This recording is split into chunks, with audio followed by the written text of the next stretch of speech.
There's the necessary kind, like having an agent in Hollywood. And there's silly drama, like the drama around my percolating pectorals. And then there's the drama you can skip. Skip the drama that comes with not having your high school diploma or equivalency. Find free adult education classes near you and finish your high school diploma. Visit finishyourdiploma.org. Or text diploma to 97779. Message and data rates may apply. Reply STOP to opt out. That's diploma to 97779. And leave the drama to actors like me. Brought to you by the Dollar General Literacy Foundation and the Ad Council. Adopt US Kids presents Multiple Choice Parenting. Your daughter just had her first breakup. Do you A, put yourself in her shoes? How could he do this to you? And for Sheila, she has split ends. B, console her? Oh, sweetie, this is going to happen a lot. 4, maybe 5 more times before you get married. C, take charge? Got to get this all straightened out. Give a little talking to, man to man, mano a mano.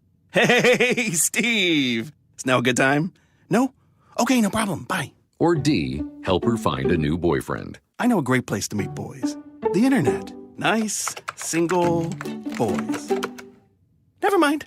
How about some ice cream? As a parent, there are no perfect answers. But you don't have to be perfect to be a perfect parent.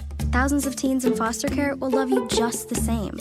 For more information on how you can adopt, visit adoptuskids.org. A public service announcement from the U.S. Department of Health and Human Services, Adopt U.S. Kids, and the Ad Council. This is you over 30 years ago. Are we there yet? Are we there yet? And this is your mom when you drive her back from therapy. Are we there yet? Are we there yet? Are we there yet? Roles change without us noticing, and in your new role, we help you help. AARP gives you the information to help care for your mom so that you can have patience with her, just like she did with you. Visit aarp.org/caregiving or call 1-877-333-5885 to get practical health and wellness tips to provide even better care for your loved one. Are we there yet? Remember, visit aarp.org/caregiving. AARP, we help you help. A public service announcement brought to you by AARP and the Ad Council. When I was little, I didn't talk for a long time. I liked things to always be the same. Anything new or different would scare and upset me. I was very sensitive to lights and sounds. It was almost like I had bigger eyes and ears than everyone else. So I built secret hiding places where nothing could get in. I didn't like looking people in the eye. It made me feel uncomfortable. I'd throw big tantrums over little things like when my socks didn't match. Sometimes I'd do the same things over and over. Until one day, I found out I had autism. My family got me help. Slowly, I learned how to live with it better. You can see signs of autism in children as young as 18 months. Early intervention can make a lifetime of difference. Learn the signs at autismspeaks.org/signs. Brought to you by Autism Speaks and the Ad Council. It's Thursday night, and you're grabbing drinks with some friends. Started off with a pitcher for the table, which quickly becomes 2. There's pool. And there's the photo booth. All right, everybody squeeze in. Say cheese! Followed naturally by an order of wings. And another. Can we get some extra ranch sauce? Then there's the ceremonial nightcap. So what are we doing this weekend? And lastly, it's back to the car, which, if you're buzzed,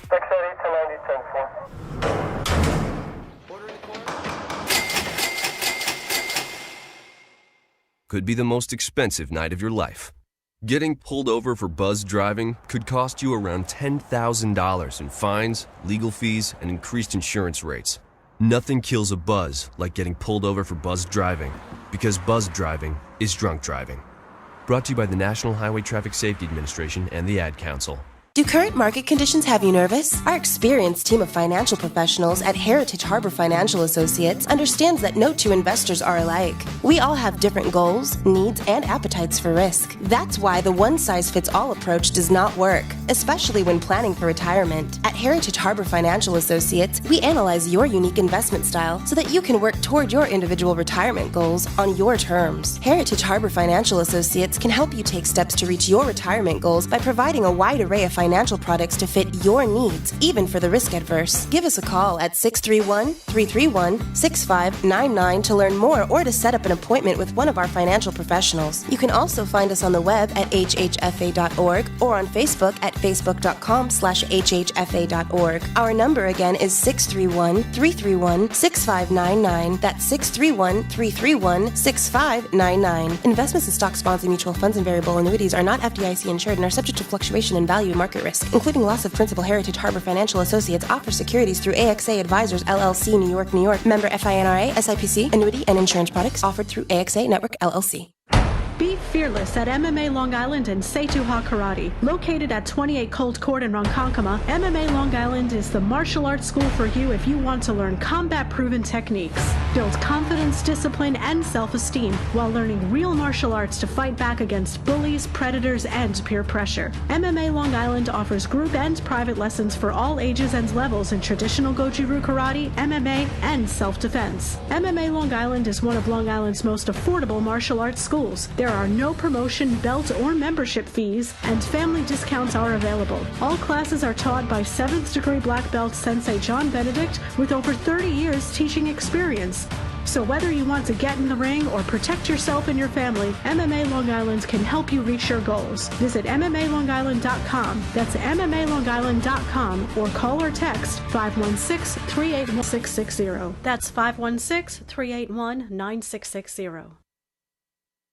Edward Lehman has been a trusted insurance advisor for over 16 years with insurance solutions for auto, home, commercial, life, and retirement. He's located at 54 Sunnyside Boulevard, Suite H in Plainview. That's just 1,000 feet south of 495. Local agent, local advice. The time to think about insurance is before you need it. So do yourself a favor and before you pay your next insurance bill, give Ed and his team a call, 516-935-3900, or visit him online at www.allstate.com/EL. Edward H. Lehman Insurance is your trusted insurance advisor. Take a look under your bed. Find stuff under there? What about jobs? No? Now try your basement. There's a pair of overalls that overall you're not so into anymore. A perfectly good laptop that hasn't sat in your lap in months. And even more stuff, but still no jobs? Well, you really have both. See, stuff is defined as household articles considered as a group. Sometimes this stuff is no longer needed. Wait, no longer needed? That can't be right. Because remember those jobs you were looking for? Those are really needed, and they're the stuff inside your stuff. Even inside that winter coat that moved with you to Phoenix. Our job is to unlock those jobs, and it starts when you donate your stuff to your local Goodwill. Here's how we do it. When you donate to Goodwill, we sell your stuff to provide job training for people right here in your community. So just by teaming up with Goodwill, you help create jobs. And isn't that worth parting with the leftover keytar from your 80s cover band? Goodwill. Donate stuff, create jobs. Find your nearest donation center at goodwill.org. A message from Goodwill and the Ad Council. It's the Worldwide Sports Radio Network. Great moments are born from great opportunity. And that's what you have here. That's what you've earned here tonight. Forget about the crowd. It's the size of the school. Their fancy uniforms. And remember what got you here. If you put your effort and concentration into playing to your potential, to be the best that you can be, I don't care what the scoreboard says at the end of the game, in my book, we're going to be winners. On this team, we tear ourselves and everyone else around us to pieces for that inch. We claw with our fingernails for that inch because we know when we add up all those inches, that's gonna make the difference between winning and losing. It's down to the wire with Errol Marks and Speedy Petey. Oh, Petey!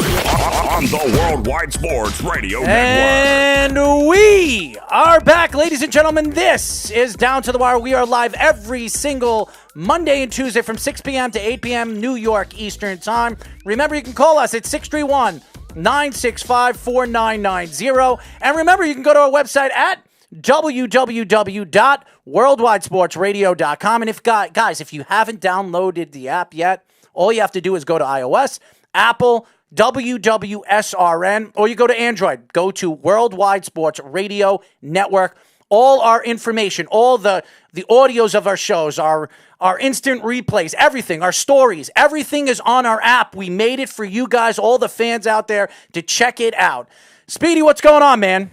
What's going on? It was a pretty good weekend for me. We did our show with Eric. A great show, great interview with Tony Richardson. Why are you always lost? Every single time we come to the show and I say, "How you doing, Speedy?" You sit there and you're just like, "Well, everything went okay. Everything's good. We did our show on Saturday." Why can't you just be normal? Like, it was great. We did our show with Eric on Saturday. It went great, and we had a great weekend, even though it's been humid and disgusting outside in Long Island. Yes, it has been, and I know you don't like that weather. No, I don't like the heat. I don't like the heat. I like the cold. I was a hockey player. I like it cold. I like the ice. I like the wind chill. That's what I like. If I'm a little too hot, I could take the coat off. That's what I like. I don't like any of this garbage. Fair enough.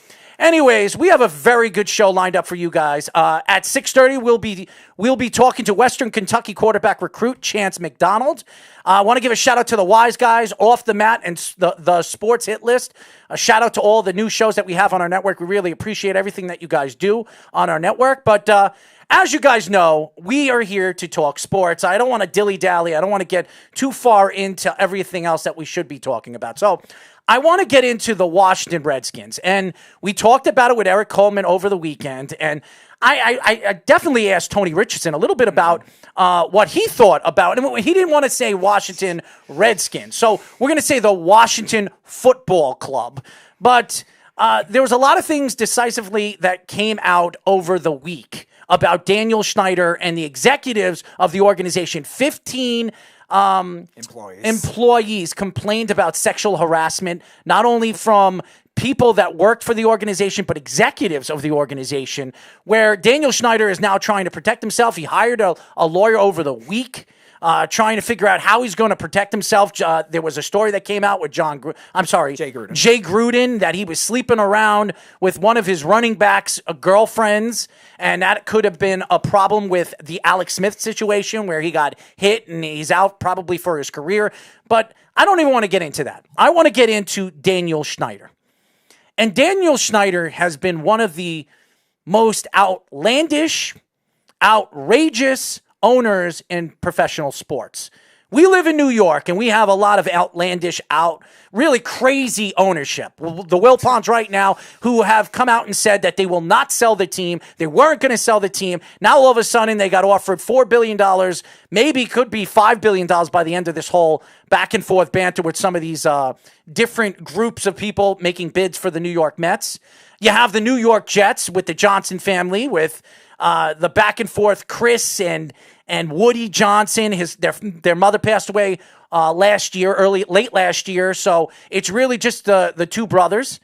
And then you have James Dolan from the New York Knicks and the New York Rangers that have been back and forth banter. If it's not racist remarks from James Dolan, the other things that he does on and off the court that really throws the New York Knicks under the bus. But I look at Daniel Snyder, he has been completely appalling, not only for women, and you're hearing stories with harassment, and if this story is true, and I don't know if it's true, I know it could be just banter, but if this story is true, a lot of owners have come out and said that he should sell the team. And he should be forced to if that's the case, because it's not only him that is involved in this. It's allegedly Jay Gruden. It's two other coaches. I'm drawing a blank on their names, but two other coaches they've had in Snyder's tenure as the owner of the Redskins, which I think is 2000 to today. So there's a lot of different cases that could go on, and it's going to be a very difficult fight for Snyder just because of all the wrong he did for him not to sell the team. I don't think he's going to sell the team because he's going to find a way. This guy's a multi-billionaire. This guy knows how to make money, and I'm sure he has enough money in his pocket to hire the best lawyers he possibly can, where he's not going to have to sell the team. But I look at Goodell, and Roger Goodell has been trying to find a way, and fans have absolutely made fun of him, not only through what's going on in the, and I by the way, we have somebody that's trying to call in, so let's put him through. We have Kenny trying to call in, so just put Kenny on hold, and we'll put him through in just 1 second. But I look at the Washington Redskins as a whole, as an organization. They have been a complete mockery for the NFL. You talk about the Browns, you talk about the Jets, you talk about the Bengals. We have talked about so many different teams here in New York, and really even the Pittsburgh Steelers the last couple of years, they've been a laughingstock too. With Mike Tomlin, with the players on his team, he can't get along with Antonio Brown. You heard stories with Ben Roethlisberger. He hasn't got along with Mike Tomlin. You've heard Bell. That's why Bell wanted out, because he wasn't getting enough, what's the word? Respect. Right. By Tomlin and his coaching staff. So, and the front office. So, again, there are a lot of other teams, and the New York Giants, by the way, have been a laughingstock too. They've been, for the last 5 years, they've been one of the worst run organizations in all of sports.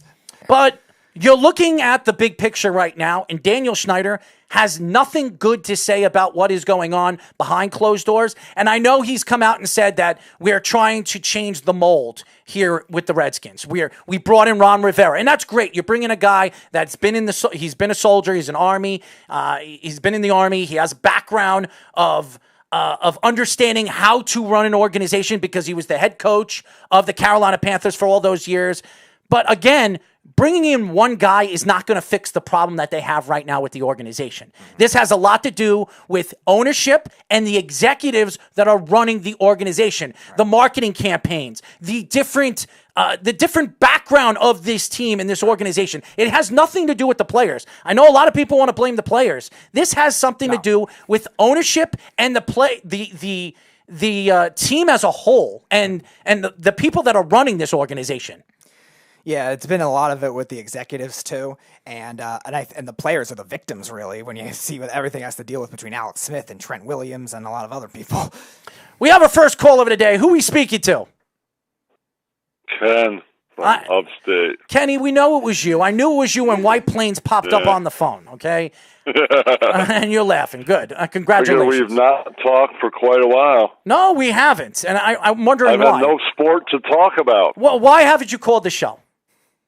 Well, there's not a lot of sports stuff going on. What are you talking about? We do a show practically every single day on this network. And we scared him on his podcast. You're interviewing people in the aspects of sports that I don't have much interest. I'll listen to an interview for 10 minutes, and I'm like, yeah, I don't need to call in about this.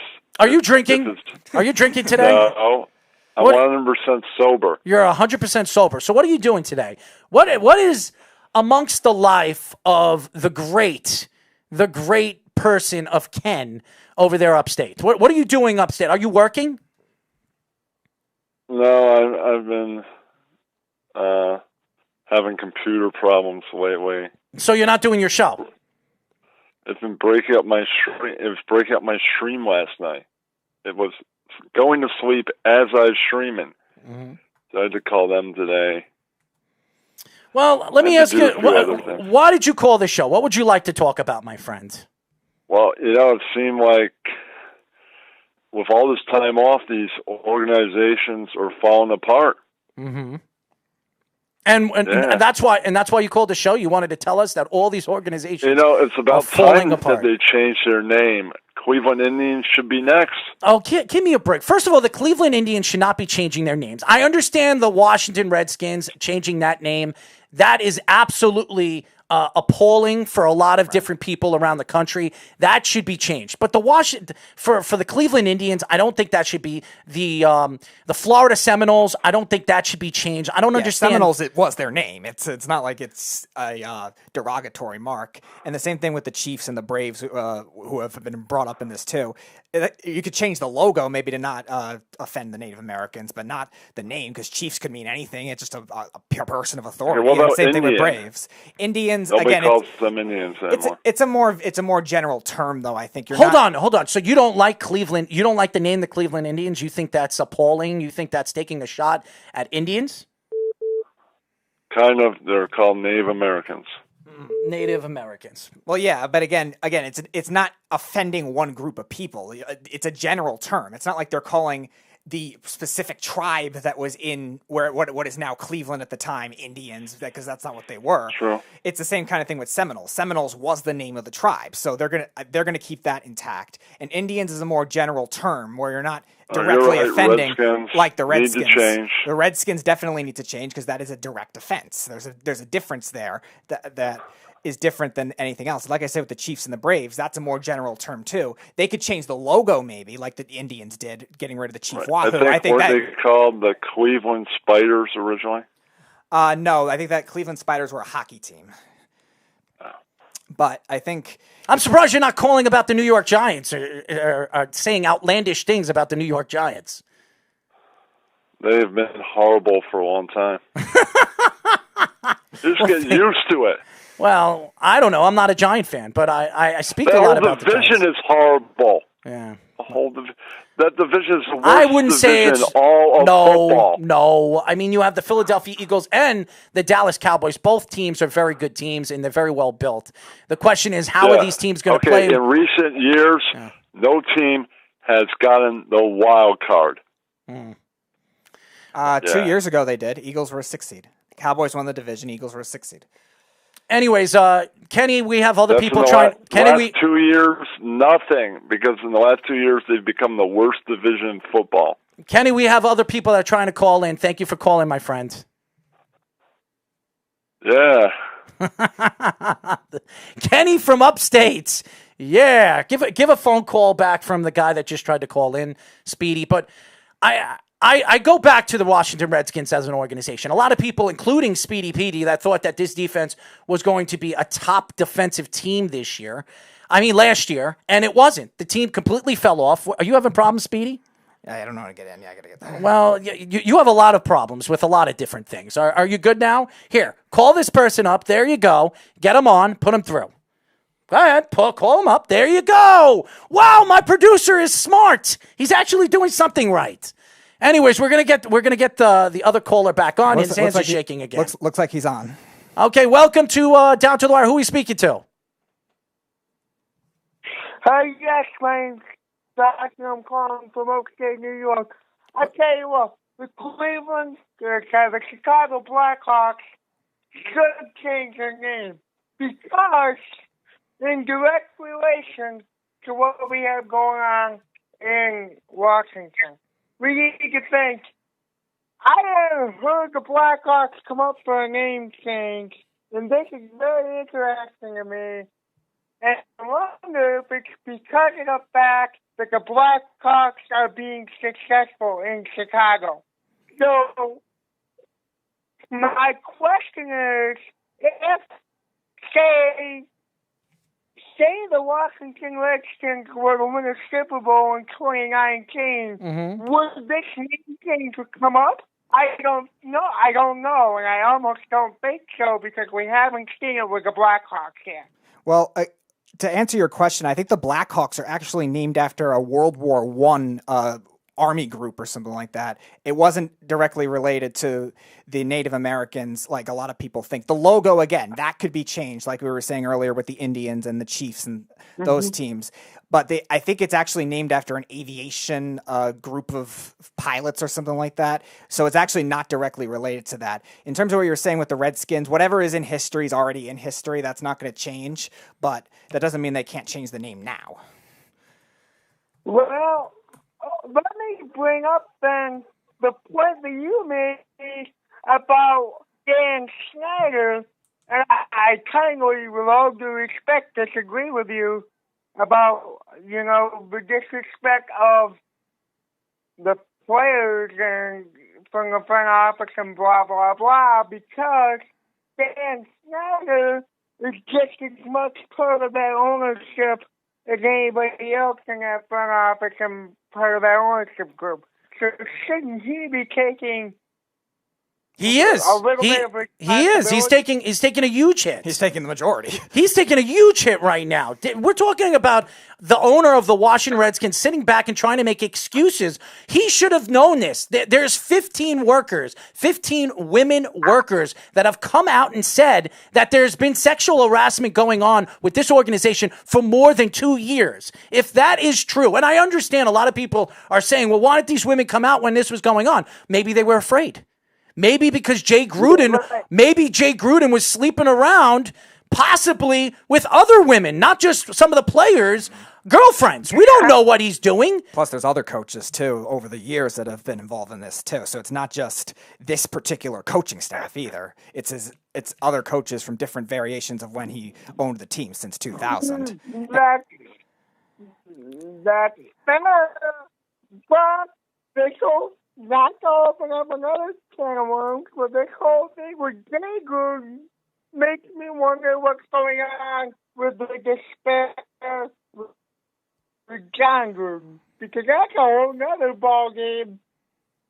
But my question is, was John Gruden aware of this?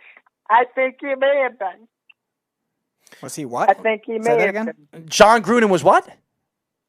Was he aware of what Jay was doing? I'm sure. I don't think so. I don't think anybody knows what Jay Gruden was doing. And I don't even know if Jay Gruden. I doubt it. Why would Jay Gruden be going around telling his brother if he's sleeping around with different women, a part of the organization, and sleeping around with some of the players' girlfriends? Why would he be saying that? Okay, let me argue. Look how bad Jay Gruden was. Okay, now. Right around that same time frame, John Gruden, the brother of Jay Gruden, went to hell and started to suck. Well, makes me wonder what he knew was leading to a distraction from football. What is your name, by the way? What's that? What is your name? Justin.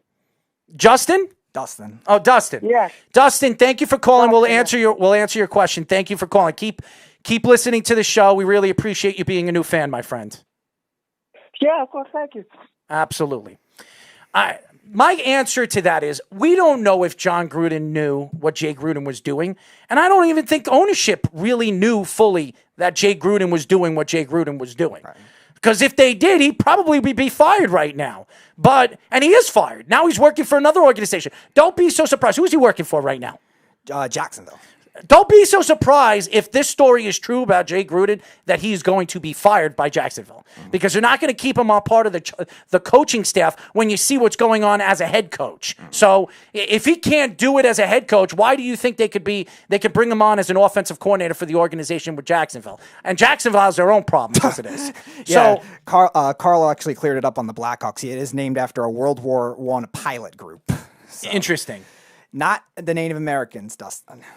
Anyways, Dustin, thank you for calling. When we come back, ladies and gentlemen, we will be talking to Western Kentucky quarterback recruit Chance McDonald here on Down to the Wire. It's the Worldwide Sports Radio Network.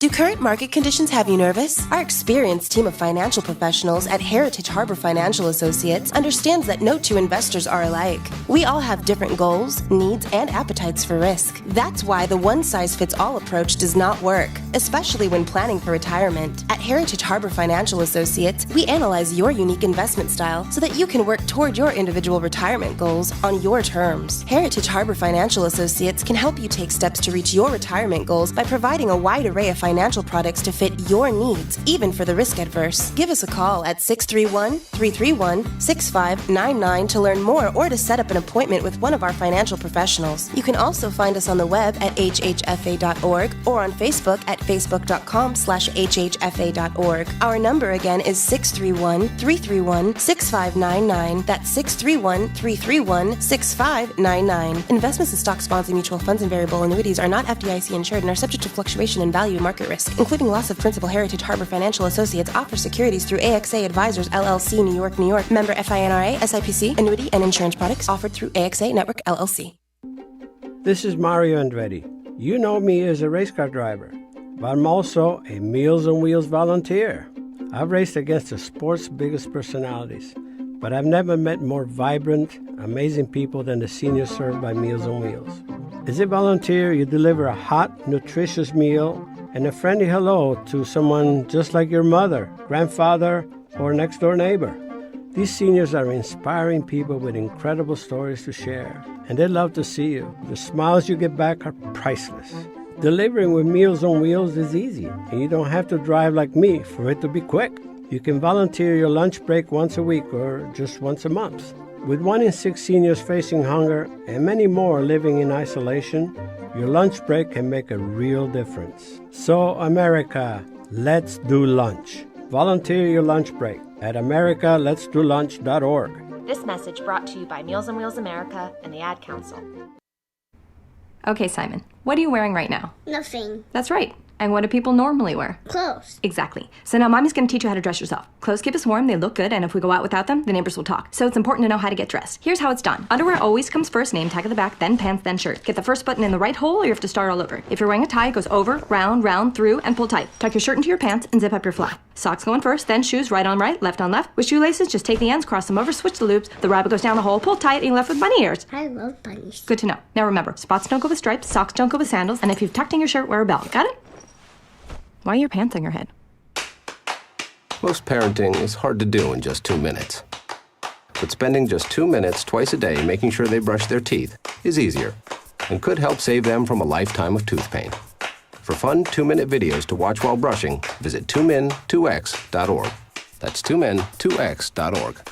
A message from the Partnership for Healthy Mouths, Healthy Lives, and the Ad Council. So you see, son, good manners are very, very important. Someday, many years from now, when you're a grown-up, you'll be a man. And when you are, you should be a gentleman. Do you want me to go through it one more time? Yes. Yes, please. Yes, please. Exactly. Always say please, thank you, you're welcome, and excuse me. Sit up straight, hold doors open for ladies. If a door's shut, then knock first. Don't burp, don't swear, don't speak with your mouth full, don't reach across people's plates, keep your elbows off the table. What table? And don't interrupt. While we're at it, don't stare, don't use foul language, don't call people names, but do remember people's names. Always share your toys, play nice, and cover your mouth when you cough or sneeze. On the bus, give up your seat to anyone who has trouble standing. Bottom line, treat others the way you'd like to be treated. Got it? Got it. And stop picking your nose. Most parenting is hard to do in just 2 minutes. But spending just 2 minutes twice a day making sure they brush their teeth is easier and could help save them from a lifetime of tooth pain. For fun 2-minute videos to watch while brushing, visit 2min2x.org. That's 2min2x.org. A message from the Partnership for Healthy Mouths, Healthy Lives, and the Ad Council. Hey, there he is. How's it going? I'm having a stroke. Are you going to shake my hand or what? I'm having a stroke. Wow, you're not even moving your arm. I'm having a stroke. Are you okay? I'm having a stroke. Your face looks weird too. I'm having a stroke. Are you having a seizure or something? I'm having a stroke. When someone is having a stroke, they may not be able to say it with words, but their body language will tell you loud and clear. I'm having a stroke. You just need to know the sudden signs. Look for FAST, F-A-S-T. F, face drooping. A, arm weakness. Or S, speech difficulty. Then T, time. Time to call 911 immediately, because the sooner they get to the hospital, the sooner they'll get treatment. And that can make a remarkable difference in their recovery. Know the sudden signs. Face, arm, speech, time. Spot a stroke fast. Visit strokeassociation.org. Brought to you by the American Stroke Association and the Ad Council. The average time a resume spends on an HR manager's desk is 7 seconds, and most of them are tossed aside. Now imagine if one of those resumes belonged to Yasmin, who was living in a shelter, juggling 3 jobs. I had to be resilient.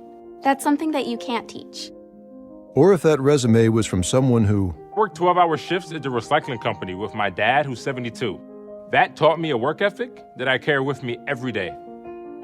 We rely so much on a resume, yet it could never tell the full story of someone. Growing up where I did, a lot of things could have gotten in the way of my goals. But I learned to push through, and that's what I bring to work every day. So maybe it's time we look beyond the resume and look to Grads of Life. Discover new ways to develop great talent that are so much more than what's on paper at gradsoflife.org. This announcement brought to you by Grads of Life and the Ad Council. Take a look under your bed. Find stuff under there? What about jobs? No? Now try your basement. There's a pair of overalls that overall you're not so into anymore. A perfectly good laptop that hasn't sat in your lap in months. And even more stuff, but still no jobs? Well, you really have both. See, stuff is defined as household articles considered as a group. Sometimes this stuff is no longer needed. Wait, no longer needed? That can't be right. Because remember those jobs you were looking for? Those are really needed, and they're the stuff inside your stuff. Even inside that winter coat that moved with you to Phoenix.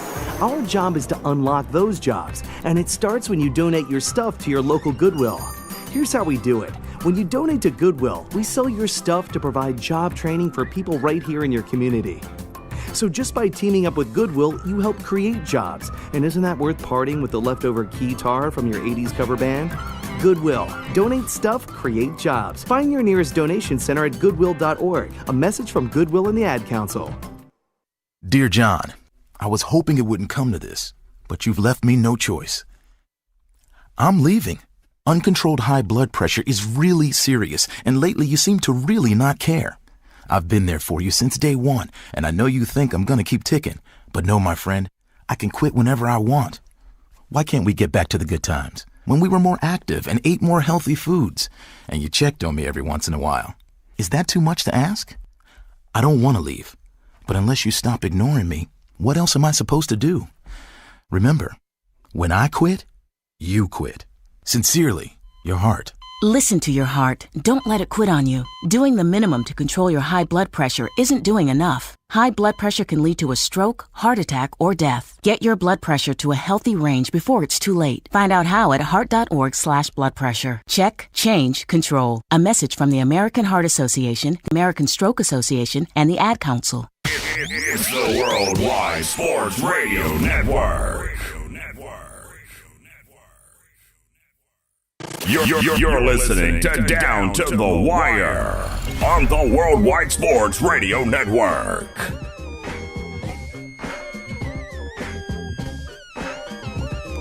Six 631-965-4990 is the number. As you guys know, this is Down to the Wire. We are live every single Monday and Tuesday from 6 p.m. to 8 p.m. New York Eastern Time. And remember, you can go to our website at www.worldwidesportsradio.com. I want to apologize to all the fans that we didn't get the video feed up with Chance, but we have him on the phone. Again, we'd like to apologize. My crazy and utter stupid producer doesn't know how to use the system. We are now talking to Western Kentucky quarterback recruit Chance McDonald. What's going on, Chance? What's going on, Chance? What's up? How are you, my friend? I'm doing good. How are you? I want to apologize. My unbelievably crazy producer does not know how to use the system. He's been trying to get this video feed up. We lost you, but nevertheless, we got you on the phone. How are you and your family doing with this whole pandemic? Doing great. Just been chilling and relaxing a lot and, getting my workouts in and throwing. And my dad's been going to work and my mom's got a new job. So I would say everything's going really well. How do you feel about being recruited and obviously getting the opportunity to go play college football in a Division I football school? It's been a dream come true. Since a little playing youth football, I knew that this was the sport that I wanted to play in Western Kentucky. Yeah, but just growing up, I knew this was the game that I wanted to play in college, and it was always a lifelong dream of mine to, go play college ball. And now that I have that opportunity, it's just a blessing. And I'm so ready and excited to be there and, meet my new family at Western Kentucky. So a lot of your coaching staff came from USC previously, and have been good with college quarterbacks, not necessarily NFL quarterbacks, but college quarterbacks for a while. Did that influence your decision to come there, knowing how well they've worked with quarterbacks in the past? And how much do you think it'll help your game? I think it will help my game out a lot, just knowing that they have experience with high-level quarterbacks and coaching at great schools. I think that's very important, and one of the decisions why I went there. And just the connection I had with the QB coach, we talked almost every other day, and I just felt like, when I talked to him, it was family, and that he genuinely cared about me as a player and as a person, and he cared for my family, and that's something that just checked off all the boxes, and and that's why I went there. We are talking to Western Kentucky quarterback recruit Chance McDonald. Now, Chance, when your coaches came to recruit you, came talk to you and your family like you were just speaking about, what did they say to you that made you decide to go to Western Kentucky? Man, a ton of things. That's a really good question. I think just mainly, you know how he spoke, to my parents and how caring he sounded. He told me that, if I got there, that, all the coaches would be there for me 24/7, and, that Western Kentucky is, second to none, for going to college and playing football. And I talked to the head coach as well, and I mean, they're all just great guys. And, I think just getting on the phone with them on FaceTime and meeting all of them was just, a really big factor in why I, chose to commit there. You're entering now Conference USA, which has been, again, a smaller conference for sure, but one of the better ones among mid-major schools. You got Marshall, you got Rice, teams like that have been very good in football. So is there any opponents that you're most looking forward to playing in Conference USA, and what are your expectations in terms of playing against those particular opponents? I think just my expectation is that it's going to be, hard-nosed football, and just because, you're down south, playing football down there, and it's going to be a new experience for me. So I'm definitely going to be excited. I'm looking forward to, playing every team and seeing how we fare against them. As you guys know, we are talking to Western Kentucky quarterback recruit Chance McDonald. When you look at the high school game and the transition going to college football, and obviously going to a style of offense that could be different in the way you played high school ball, what kind of style are you comfortable playing in? Are you comfortable playing in a spread offense? Are you comfortable playing in a NFL style of offense? What type of offense are you comfortable playing as a quarterback? For me, I would say spread. Because I like to pass the ball around, I like to air it out, put it over the defense and pick them apart. But if I need to make plays on my legs, I'll do that, and I can make that happen. In terms of the influences you had growing up, both maybe as a college quarterback and an NFL quarterback, who would those be for you? Definitely my favorite college quarterback was Marcus Mariota growing up.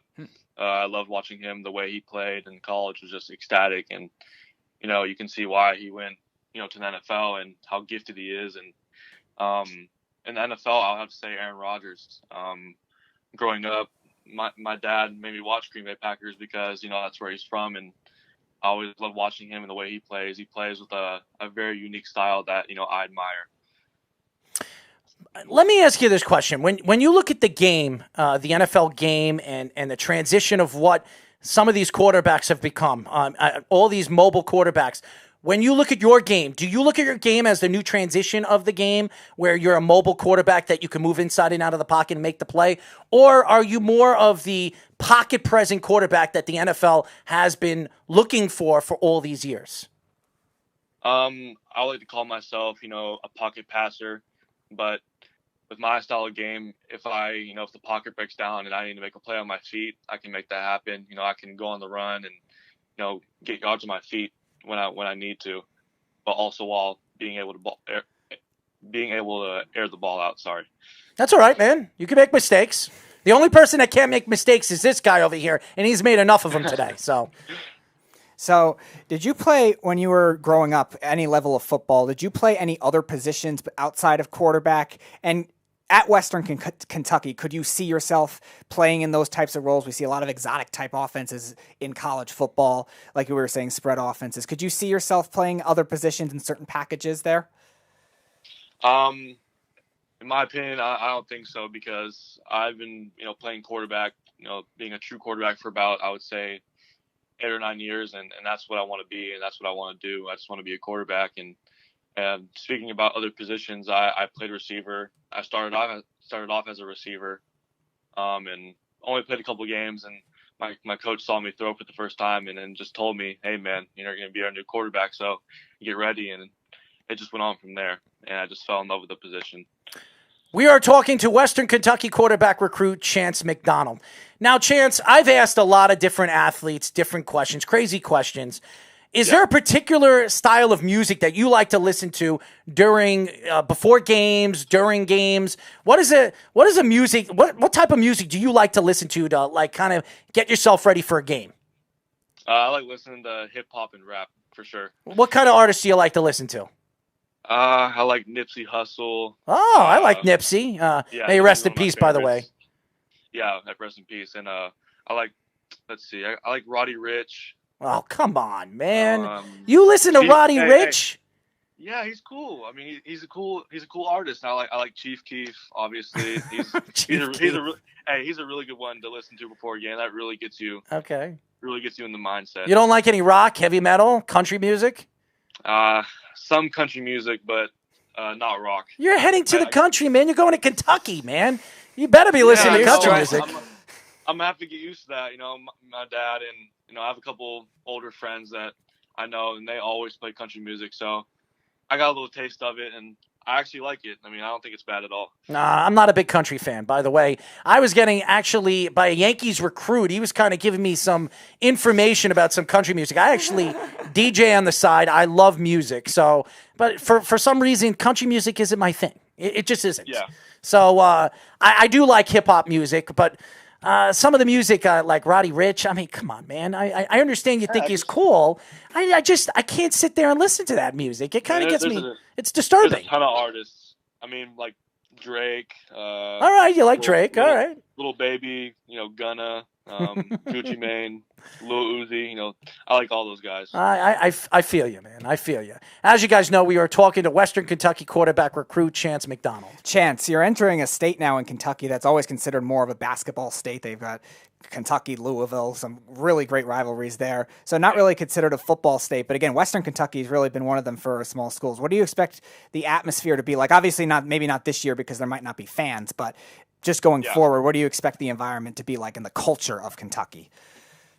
Speaking with Coach Ellis, he told me that, the culture that they surround themselves in at Western Kentucky is just great. And, all the fans are, just as interested in football as they are basketball. I mean, you see what happened, this year with Coach Helton coming as the head coach and really turning that team around to a 9-4 team and winning a bowl game. And I think that's huge for the program. And that's definitely going to, make the football team, more well known. And I think it'll just be great for, me and the other players coming to Western Kentucky because, we'll have fans to play in front of and, there'll be a lot of them. And I just can't wait to get down there and, suit up for the first time and, see all the fans and the tailgating. It's an experience that I just want to, be able to experience right now. But, I'm going to have to wait another year.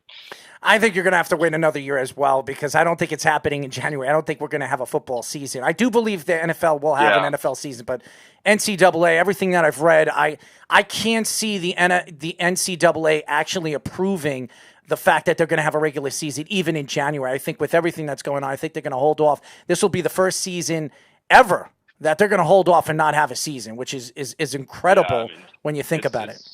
It's sad. And with my state, the WIAA, which is our state for like sports and stuff, they said that we might be starting football September 5th, and that's what might be happening because they canceled our first 3 games on our schedule, so they might be doing like a modified schedule where we only play in conference games and have no playoffs or state championship. So it's definitely weird, and I'm gonna have to see what they're gonna do next because I just want my senior year of football. That's all I want. You don't lose a year, right? You don't lose a year? No. I don't know. You shouldn't. Sure. You're a fall athlete. You should not lose a year. Yeah. It's only the winter ones that because the I think that I don't care if it's winter, fall, spring, or summer. You should not lose a year, especially with COVID-19. I don't care if you're actually going to go to school. You're going to take school classes online. You should not lose a year as an athlete because of this situation. I really disagree. If the NCAA doesn't change that, I think it affects not only you as a player because, I do believe that if you're confident as a player that you're going to be an NFL player, you're only going to play 2-3 years of college football. You're not going to play 4 years. But if you think that you want to stay in college for 4 years and develop your skills before you go into the NFL, I think you should be permitted to be allowed to do that. Yeah. Yeah, I think it was only, winter sport athletes just had their seasons cut short. I think all new seasons from now on, there will not be any eligibility issues. They're not going to lose a year, right? That would be really stupid if that's the case. So, Chance, you were talking about Clay Helton earlier, who coached USC at the time, who most recently coached Sam Darnold, who's one of the better young quarterbacks in the NFL. What can you take? Let's hope. Yeah, well, he played very well. Let's hope. I'm a Jet fan. I'm just. I'm sorry. Helton. I'm sorry. It was Coach Tyson Helton. Oh, sorry, my bad. Okay, you're that's my bad. That's my bad. All right. No, he's lost anyways. Chance, he's lost. Anyways, Sam Darnold is a guy that I appreciate because he plays for my Jets, but so far this guy cannot stay healthy, and that is the problem right now with the New York Jets. If he can't stay healthy, and you're going to depend on backup quarterbacks, and I don't want to even name the backup quarterbacks that they had last year, the Trevor Simeons of the world, or the Falks of the world. Now they have Joe Flacco, who is a quality quarterback, a quality backup, but I expect Sam to stay healthy for the first time of his career, even though he's still one of the youngest starting quarterbacks in the NFL. But my question for you is, when you look at your style of game and the way you play the game, is there a particular quarterback that's in the NFL right now, a young quarterback, that you can compare and contrast your game to? Young quarterback, you said? Yep. Man, I would have to say maybe, Jordan Love. Jordan Love. I love him too. In my honest opinion, I was watching, his film and some of the games he played, and we have a very similar style. I like to air it out and, put the ball down the field, and that's kind of how I am, and he can make plays on his legs when he needs to. And I think there's a lot in common between me and him. Well, don't tell that to the Green Bay Packer fans because they. Oh man, I just. Go ahead. Yeah. And the Green Bay Packer fans want to kill Jordan Love because they think this is the end of Aaron Rodgers' career because they drafted Jordan Love. Yeah, and it's kind of the same situation that happened to Brett Favre. Mm-hmm. And they brought in Aaron Rodgers as a young QB, and Brett Favre was still playing. It's kind of the same thing. I just feel bad when you look at Jordan Love. Jordan Love didn't do anything wrong. And I think a lot of the Green Bay Packer fans are just so upset that they had to move up. Not only did they stay at their spot where they were drafted, they moved up to get Jordan Love, which tells you this is probably the end of Aaron Rodgers after this season. So I know a lot of Green Bay Packer fans are really upset about Jordan Love, but I love the pick. And I think Jordan Love's going to be an excellent quarterback, could be the best quarterback coming out of this year's draft. We'll see. I really love the guys that came out of this draft this year. I'm excited to watch, every single quarterback that got drafted, especially like Tua. I want to see how Tua does, in the NFL system. Oh God, he's gonna be garbage.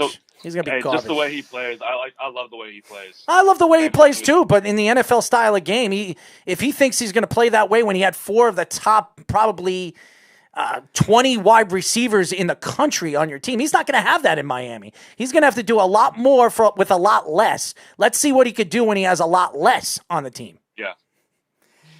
In terms of the FCS and mid-major schools, like we were talking about with you now with Jordan Love, a lot of these quarterbacks now that have been successful in the NFL come from that. Yet it seems like whenever they're highly touted, they're not as highly touted as they should because of the schools they are part of. Is that something that fuels, you think, a quarterback like you when your time comes? And also, again, some of the quarterbacks that have been successful at that level that we've seen come from smaller schools. I mean, you see with like Carson Wentz. I mean, he went to North Dakota State, and I mean, they're an FCS school, and he got drafted and became an Eagle. So I mean, I think it's definitely going to push me, to, go harder and become the best quarterback that I can be. And because mainly the end goal for me is, make it to NFL. That's what I've dreamed of as a kid, and that's what I want to do. We are talking to Western Kentucky quarterback recruit Chance McDonald. Chance, I want if you have a great accurate arm, I want to do something. What we want to do is we want to put a red shirt on Speedy Petey, the guy sitting right next to me that's making all these mistakes today. We're going to have him run in the, we're going to have a football field. We're going to have him run all over the field. We're going to give you a ton of footballs. And I want to see how many times you can peg him from running in all different directions. What do you think about that? You think you can hit him a couple of times? I think I could. You think so? I don't know, man. I think I could. I don't know, man. This kid is too skinny, and I don't know. I'm good at dodgeball too, so we'll have to see. Oh God, you're not going to be able to dodge a football coming. I'm not saying that. I'm just giving him a warning. I'm not just gonna go out easy like that. Oh, hold on one second. I will give him the edge though if that were to happen. I don't expect you to. Well, I try to hold him so you can hit him. How's that sound? That wasn't the mentality. Well, that's my mentality. Said I had to run around. Well, I'm going to hold you so he can peg you a couple times. That's a big difference. Well, I just want to. Then it'll be super easy. I just want to see punishment for what has just happened with the picture. So there you go. Anyways, we are talking to Western Kentucky quarterback recruit Chance McDonald. Chance, did you play any other high school sports? And if you did, is there any sport that really stood out to you besides football? I played basketball. I played basketball all 3 years I've been in high school, and I played baseball for 1 year. I stopped playing baseball because I hurt my hip, and I didn't want to, hurt myself going into football. So I quit. But I've always loved baseball, and I like basketball a lot too. I've been playing basketball since I was about, probably like 9 or 10 years old. And basketball's always been my second favorite, hands down. And I like playing it. But football's my first love, and that's how it's always going to be. And don't get me wrong, I had a coach that tried to make me just go pure basketball, but I told him, I was like, Coach, football is what I want to do, and that's what I'm sticking with. All right, so we saw recently that Patrick Mahomes just got a huge contract, a 10-year deal worth almost $450 million. Again, a deal that I would have never expected. You never see football players get 10-year deals. Nevertheless, obviously, $40 million contract. Well, you just saw it. So, and you won't see it the last time. Yeah. So do you think, as a quarterback and as obviously a potential NFL prospect, that this is a trend that will continue going up and you'll see more 10-year deals for quarterbacks? Or do you think this is an exception to the rule? I would say maybe both because, Patrick Mahomes is obviously a great player. You're not better than him? Come on, Chance. You're not going to be better than him? I'm not going to speak into the future. I'm going to do me. And that's Patrick Mahomes for you, man. He's his own beast. He's crazy. He's done things that no other quarterback has done on the field, and it's crazy. But maybe it will be a trend. If these quarterbacks that get drafted, are going to their head coaches are trying to make a dynasty. Maybe, it might happen, but it might just be an exception for Patrick Mahomes just because, how good he is with Andy Reid and, won a Super Bowl so young. Who knows? I don't think I think this is going to be a trend. I don't think it's crazy to say this. Lamar Jackson, who I believe he won an MVP last year. Patrick Mahomes won an MVP his first full season, just like Lamar Jackson. And then his second season, he won a Super Bowl. If Lamar Jackson does the same, he's going to be demanding a big contract from the Baltimore Ravens. And I believe the Ravens have as good a chance right now than any team in football to win a championship this year. Oh yeah, for sure. Lamar can definitely lead his team to that stage. He's a great player, and I think that might be the same thing with Patrick Mahomes, and they might be trying to build a dynasty with Lamar Jackson and keep him for the next 8 or 9 years. So we'll see what happens with that. We can only hope with Sam Darnold over here in New York. I want to see this, but it's just completely appalling when I look at all the Jets quarterbacks that were drafted over the years. You're talking about Mark Sanchez, Sam Darnold, O'Brien. You go up and down the list. Chad Pennington, over and over and over again of just complete appalling garbage.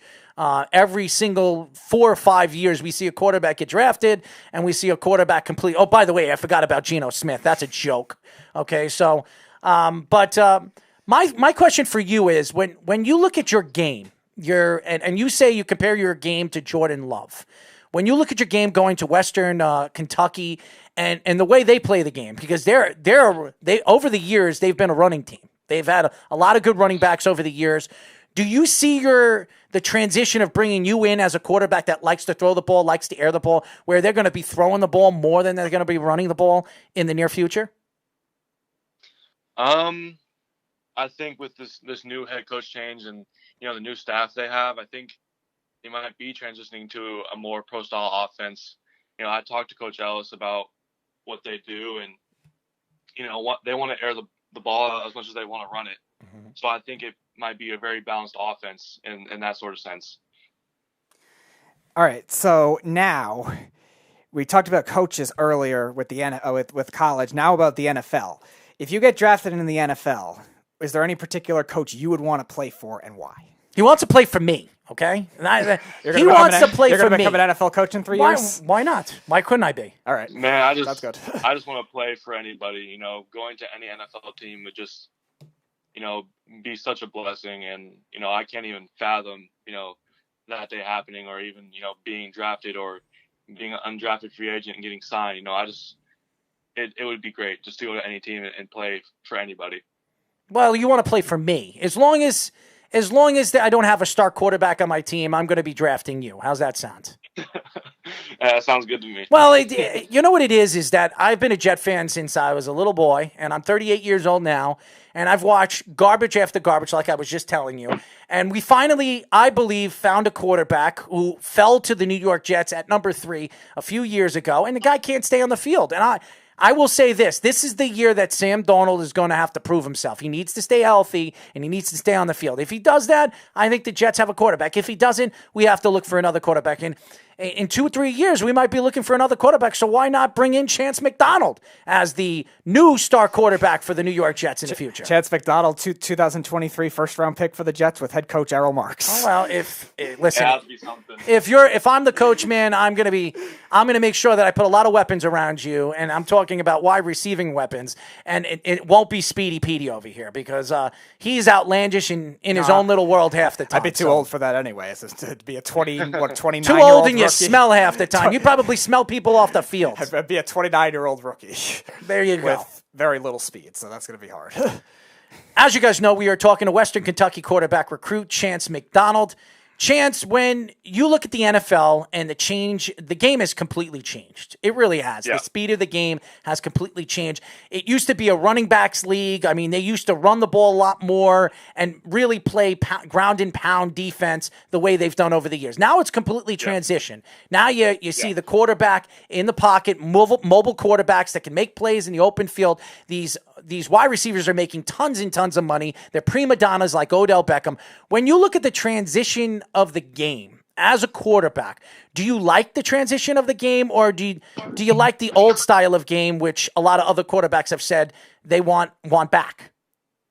I think the transition to this new NFL, is great. Because without a great quarterback, you don't have a great team.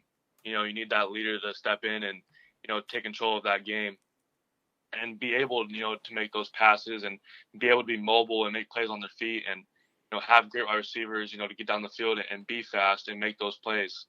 So I think definitely the new transition is something that, not a lot of people are used to, but it's going to be the new style of game for a long time.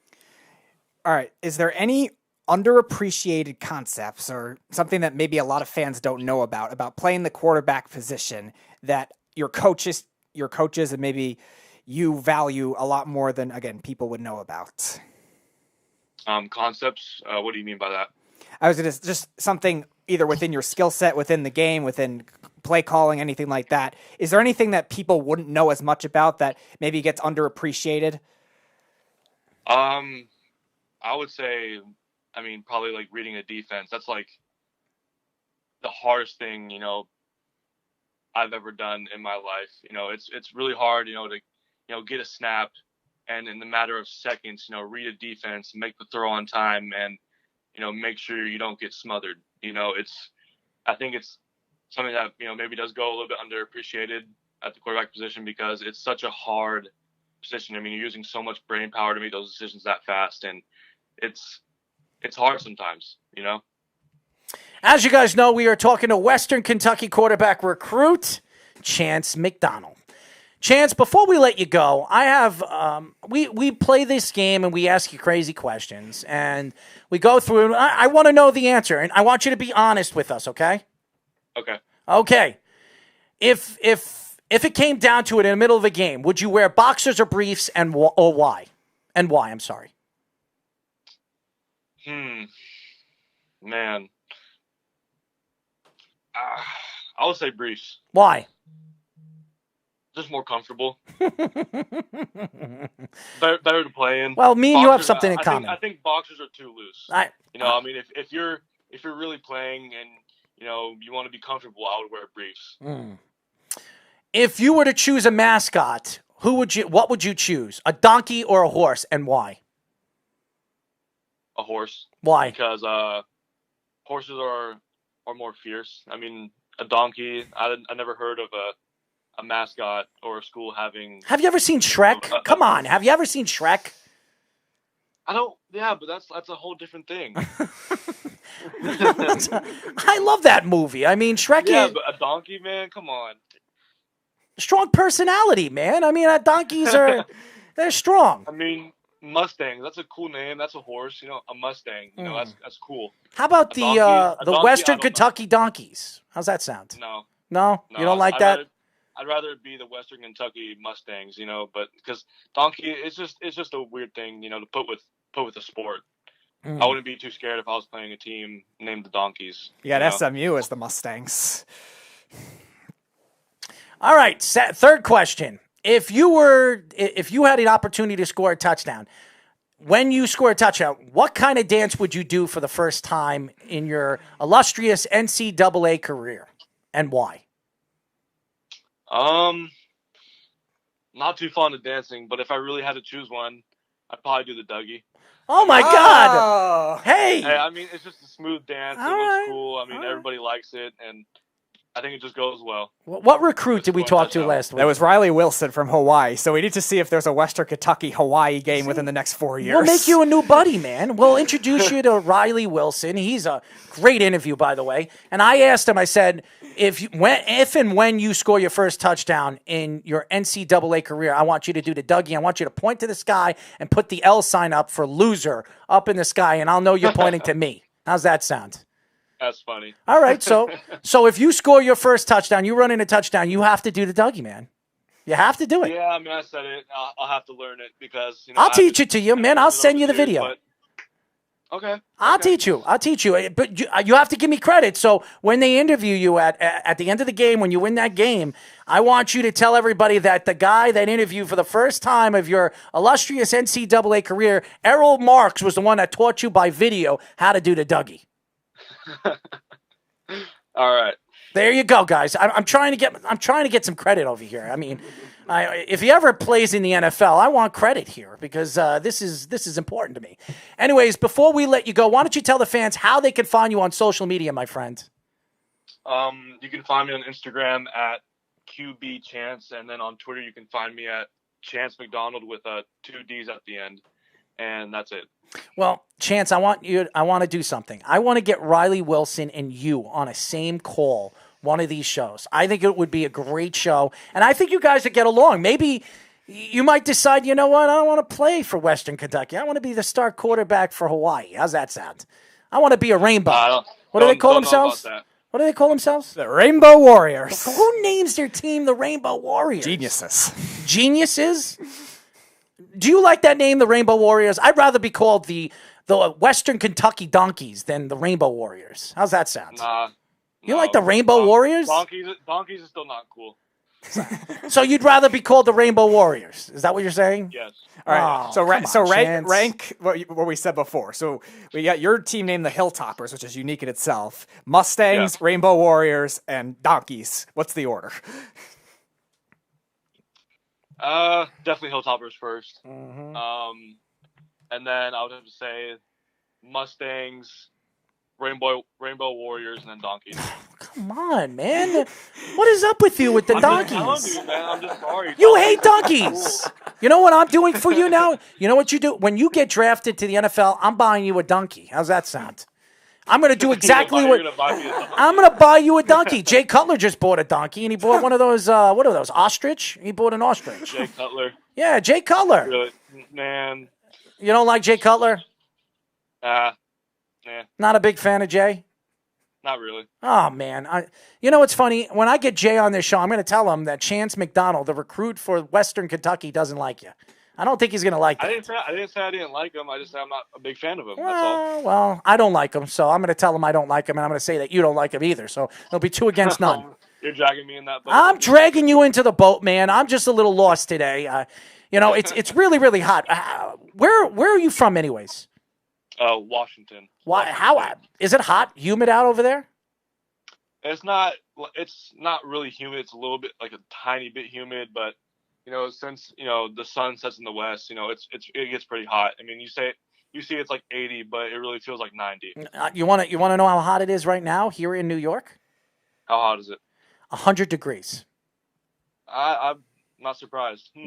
Well, you better get used to it, because if you're going to get drafted by the New York Jets or the New York Giants, you better get used to the weather. Well, I'll be getting used to it when I go down to Kentucky. There you go. Humid enough there. Yeah, well, you can go to all those races. How's that sound? Oh yeah, I'm definitely looking forward to that too. Well, whenever you come over here to New York, we'll show you a little bit around, my friend. Okay, that sounds good to me. And I just want to let you know, the next time we get you on, we're getting you on a video, and hopefully this guy doesn't make any mistakes that he usually makes. That sounds good. I'm excited for that. So am I. Chance, would you like to come back on in the near future? Yes. Oh, I would like to get you back on, but this time we can actually talk face-to-face, you know what I mean? And if you do come to New York, we'd love to get you into the studio and have a little bit of a real chat with you. And then, we'll bring some footballs, and you could, you don't have to be that far. You could peg them in the head every time you want. I would love that. There you go. So we got somebody that likes to throw footballs at you, Speedy. Chance, thank you. Thank you. I appreciate it. Thank you for having me on. Absolutely. Chance McDonald, ladies and gentlemen, the Western Kentucky quarterback recruit. When we come back, I almost said Washington, but he lives in Washington, so that's yes. When we come back, ladies and gentlemen, we're going to get into some baseball conversation. Should baseball have a salary cap? We are going to get into that before we get Mark for Mark It Up on the show in the near future, here on Down to the Wire. You're listening to the Worldwide Sports Radio Network. Be fearless at MMA Long Island and Seituha Karate. Located at 28 Colt Court in Ronkonkoma, MMA Long Island is the martial arts school for you if you want to learn combat-proven techniques, build confidence, discipline, and self-esteem while learning real martial arts to fight back against bullies, predators, and peer pressure. MMA Long Island offers group and private lessons for all ages and levels in traditional Goju-Ryu karate, MMA, and self-defense. MMA Long Island is one of Long Island's most affordable martial arts schools. There are no promotion, belt, or membership fees, and family discounts are available. All classes are taught by 7th degree black belt Sensei John Benedict with over 30 years teaching experience. So whether you want to get in the ring or protect yourself and your family, MMA Long Island can help you reach your goals. Visit MMALongIsland.com. That's MMALongIsland.com, or call or text 516-381-9660. That's 516-381-9660. Hi, this is Terry Crews, actor, former football player, game show host, father of 5, and all-around big dude. I'm also an expert on drama. I know all kinds of drama. There's the good kind that comes with having a house full of kids. There's the bad kind, like season-ending injuries. There's the necessary kind, like having an agent in Hollywood. And there's silly drama, like the drama around my percolating pectorals. And then there's the drama you can skip. Skip the drama that comes with not having your high school diploma or equivalency. Find free adult education classes near you and finish your high school diploma. Visit finishyourdiploma.org. Or text diploma to 97779. Message and data rates may apply. Reply STOP to opt out. That's diploma to 97779. And leave the drama to actors like me. Brought to you by the Dollar General Literacy Foundation and the Ad Council. Adopt US Kids presents Multiple Choice Parenting. Your daughter just had her first breakup. Do you A, put yourself in her shoes? How could he do this to you? And for Sheila, she has split ends. B, console her. Oh, sweetie, this is going to happen a lot. 4, maybe 5 more times before you get married. C, take charge. Got to get this all straightened out. Give a little talking to, man to man, mano a mano. Hey, Steve. Is now a good time? No? Okay, no problem. Bye. Or D, help her find a new boyfriend. I know a great place to meet boys. The internet. Nice, single boys. Never mind. How about some ice cream? As a parent, there are no perfect answers. But you don't have to be perfect to be a perfect parent. Thousands of teens in foster care will love you just the same. For more information on how you can adopt, visit adoptuskids.org. A public service announcement from the U.S. Department of Health and Human Services, Adopt U.S. Kids, and the Ad Council. This is you over 30 years ago. Are we there yet? Are we there yet? And this is your mom when you drive her back from therapy. Are we there yet? Are we there yet? Are we there yet? Roles change without us noticing, and in your new role, we help you help. AARP gives you the information to help care for your mom so that you can have patience with her, just like she did with you. Visit aarp.org/caregiving or call 1-877-333-5885 to get practical health and wellness tips to provide even better care for your loved one. Are we there yet? Remember, visit Caregiving. AARP. We help you help. A public service announcement brought to you by AARP and the Ad Council. When I was little, I didn't talk for a long time. I liked things to always be the same. Anything new or different would scare and upset me. I was very sensitive to lights and sounds. It was almost like I had bigger eyes and ears than everyone else. So I built secret hiding places where nothing could get in. I didn't like looking people in the eye. It made me feel uncomfortable. I'd throw big tantrums over little things like when my socks didn't match. Sometimes I'd do the same things over and over. Until one day, I found out I had autism. My family got me help. Slowly, I learned how to live with it better. You can see signs of autism in children as young as 18 months. Early intervention can make a lifetime of difference. Learn the signs at autismspeaks.org/signs.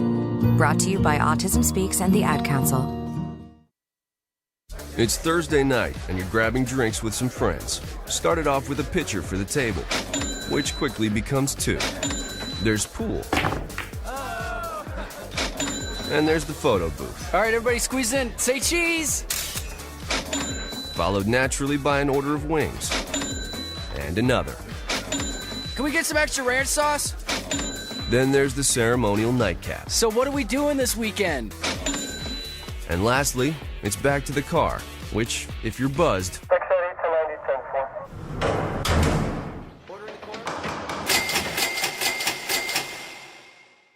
could be the most expensive night of your life. Getting pulled over for buzzed driving could cost you around $10,000 in fines, legal fees, and increased insurance rates. Nothing kills a buzz like getting pulled over for buzzed driving, because buzzed driving is drunk driving. Brought to you by the National Highway Traffic Safety Administration and the Ad Council. It's the Worldwide Sports Radio Network. You're listening to Down to the Wire on the Worldwide Sports Radio Network.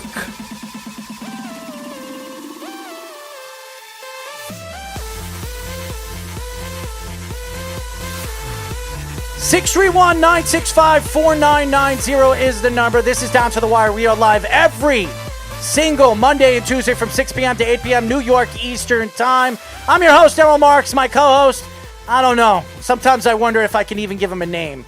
Maybe, I don't know. We'll call him Speedy Petey. As you guys know. At this rate, I'll be concussed after all these peltings I'm getting from the guests. That's in making mistakes the way you do. As you know, you can follow us by going to our website at www.worldwidesportsradio.com. Guys, download our app. If you haven't downloaded our app, you go to the iOS feed, you go to WWSRN, or you go to Android Worldwide Sports Radio Network. You can find our shows. You can listen to us. You can read our stories. You can watch us live. You can listen to us live. You can do everything. The clips of our shows, everything is on our app. It's right at your fingertips. Download the app. Ladies and gentlemen, that's why we had it made for all you fans out there that are having problems with going on the internet, going on the web page, whatever you guys want to do. This is easy. It's right on your it's right on your phone. It's right on your computer. It's right on your iPad. You open it up and you can listen to our show every single day. Anyways, before we get into our next guest, we're going to have Mark Kelly on the show. He's going to have his Mark It Up segment, which we do for a half an hour every single Monday. So stay tuned for that. In the next 12 minutes, we're going to have Mark on the show. It's going to be fun. But I want to get into this particular story. And By the way, I want to give a shout out to Eric Coleman and the Weekend Crunch. We had a great show this weekend with Tony Richardson. If you guys missed it, the clips are on our app and our webpage. So if you want to see the clips, the interview with Tony Richardson, it was a great show, except the 7th segment with Stephon Marbury. I just babbled and babbled and babbled. And I'll tell you this. When there's nothing going on in sports, you have to babble about something. And I babbled about the Stephon Marbury documentary. And if you guys did not see the Stephon Marbury documentary, I don't have to babble about it. Go and watch it on Netflix. It is a great, great documentary. You like basketball, you like New York basketball, you like Stephon Marbury, you had any thoughts of knowing what was going on in Stephon Marbury's head all those years when he played for the Suns, the Nets, the Knicks, and then obviously in China. Well, you can go and check it out. It's a great, great documentary. I want to get into baseball and salary caps. Alex Rodriguez came out over the last couple of days stating that baseball should have a salary cap. Now, the reason why I don't listen to guys like Alex Rodriguez is because Alex Rodriguez made his millions and millions and millions of dollars robbing the New York Yankees for not one, but two $250 million deals with the New York Yankees. And he had a $200 million, almost $300 million contract with the Texas Rangers. This guy made over, I think it was close to $700 million playing baseball. And he's talking and telling players that they should be taking, there should be a salary cap for the major leagues. I love Alex Rodriguez. I think Alex Rodriguez is a great baseball mind. Alex Rodriguez should not be speaking for the players. He should not be speaking for the league. I understand he wants to buy the New York Mets. His team, his group of owners want to buy the New York Mets, and it's a bunch of athletes. It's like 7 or 8 athletes, and the guy that owns Vitamin Water, who wants to buy the biggest piece of the New York Mets. And I don't think that's going to happen. But, of course, Alex Rodriguez is coming out trying to be like an owner and state that baseball should have a salary cap. I do not believe baseball should have a salary cap. If it never had a salary cap before, why should it have a salary cap now? Yeah, it's interesting because the players one, I don't think will ever accept that, just because I think star players, when you look at it now with these deals coming in, I don't think you're ever going to see them have a salary cap because it's going to restrict the contracts to an extent, obviously. Now, how much, I'm not sure, because the level of baseball now, the way GMs think, is to get younger. So I don't know how much you're going to see that. We see a lot of veteran players that hold out and try to get a big deal, and then they never do, so they settle for these small deals or these one-year deals and try to cash in. So it's definitely an interesting dilemma. I don't think it'll make that much of a difference if there was a salary cap, just because there's still going to be the reputation of certain teams with the Red Sox, the Yankees, the Dodgers, teams like that. It's stronger in baseball than in there is any a other salary sport. cap. They have a luxury tax. I mean, if you go over the luxury tax, you got to pay. Ownership has to pay. Now, all of a sudden, because Alex Rodriguez is talking about buying a team, Alex Rodriguez thinks there should be a salary cap. I beg to differ. Alex Rodriguez made all that money. He made millions and millions and millions of dollars. He's one of the greatest baseball players ever to play, and he did steroids. And nobody talks about that, but he was glad to take all the money that the Yankees offered him in his contract deal, $250 million. And he made sure he got every single penny from the New York Yankees. So now all of a sudden he's out of the league and he made all his money. Now, speaking as an owner or trying to be an owner, he wants to state that players should have a salary cap. The league should have a salary cap because you're not in the league anymore. If you were playing in a league right now, you would never let the MLBA agree to this. Never. Yeah, and again, I think all you're doing at that point really is just minimizing what the biggest contracts would be, which again, the players would never accept. I think you're trying to get the parity closer. I understand why they may try to think about it. You want to have the same level of playing field to avoid it, but I still think just because of the reputation of those big teams, I still think you're going to get a lot of free agents to still go to those places. Now, again, how the salary caps would even out, maybe it could, but you're still going to have small market teams be small market teams to an extent. Just because there's a salary cap there doesn't mean it automatically makes them more reputable, I guess, in terms of a baseball city or something. As like a baseball fan, I would not want to see that. I understand when you look at football right now and look at the contracts that they're getting, and there's a salary cap in football too. You can't spend a certain amount of money. And now all of a sudden, when you talk about Alex Rodriguez, he's trying to find ways where, as an owner, it would benefit him if he ever becomes an owner in this league.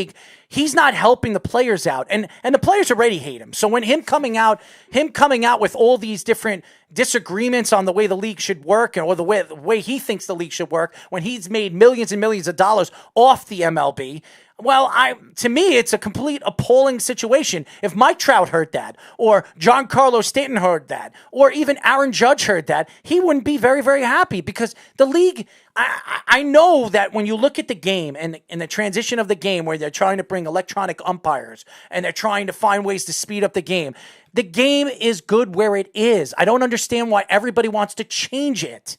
And I don't believe the MLBPA is going to agree to this, and I don't think the players' union is going to agree to this either, because both groups need to agree to this, and ownership has to agree to this too.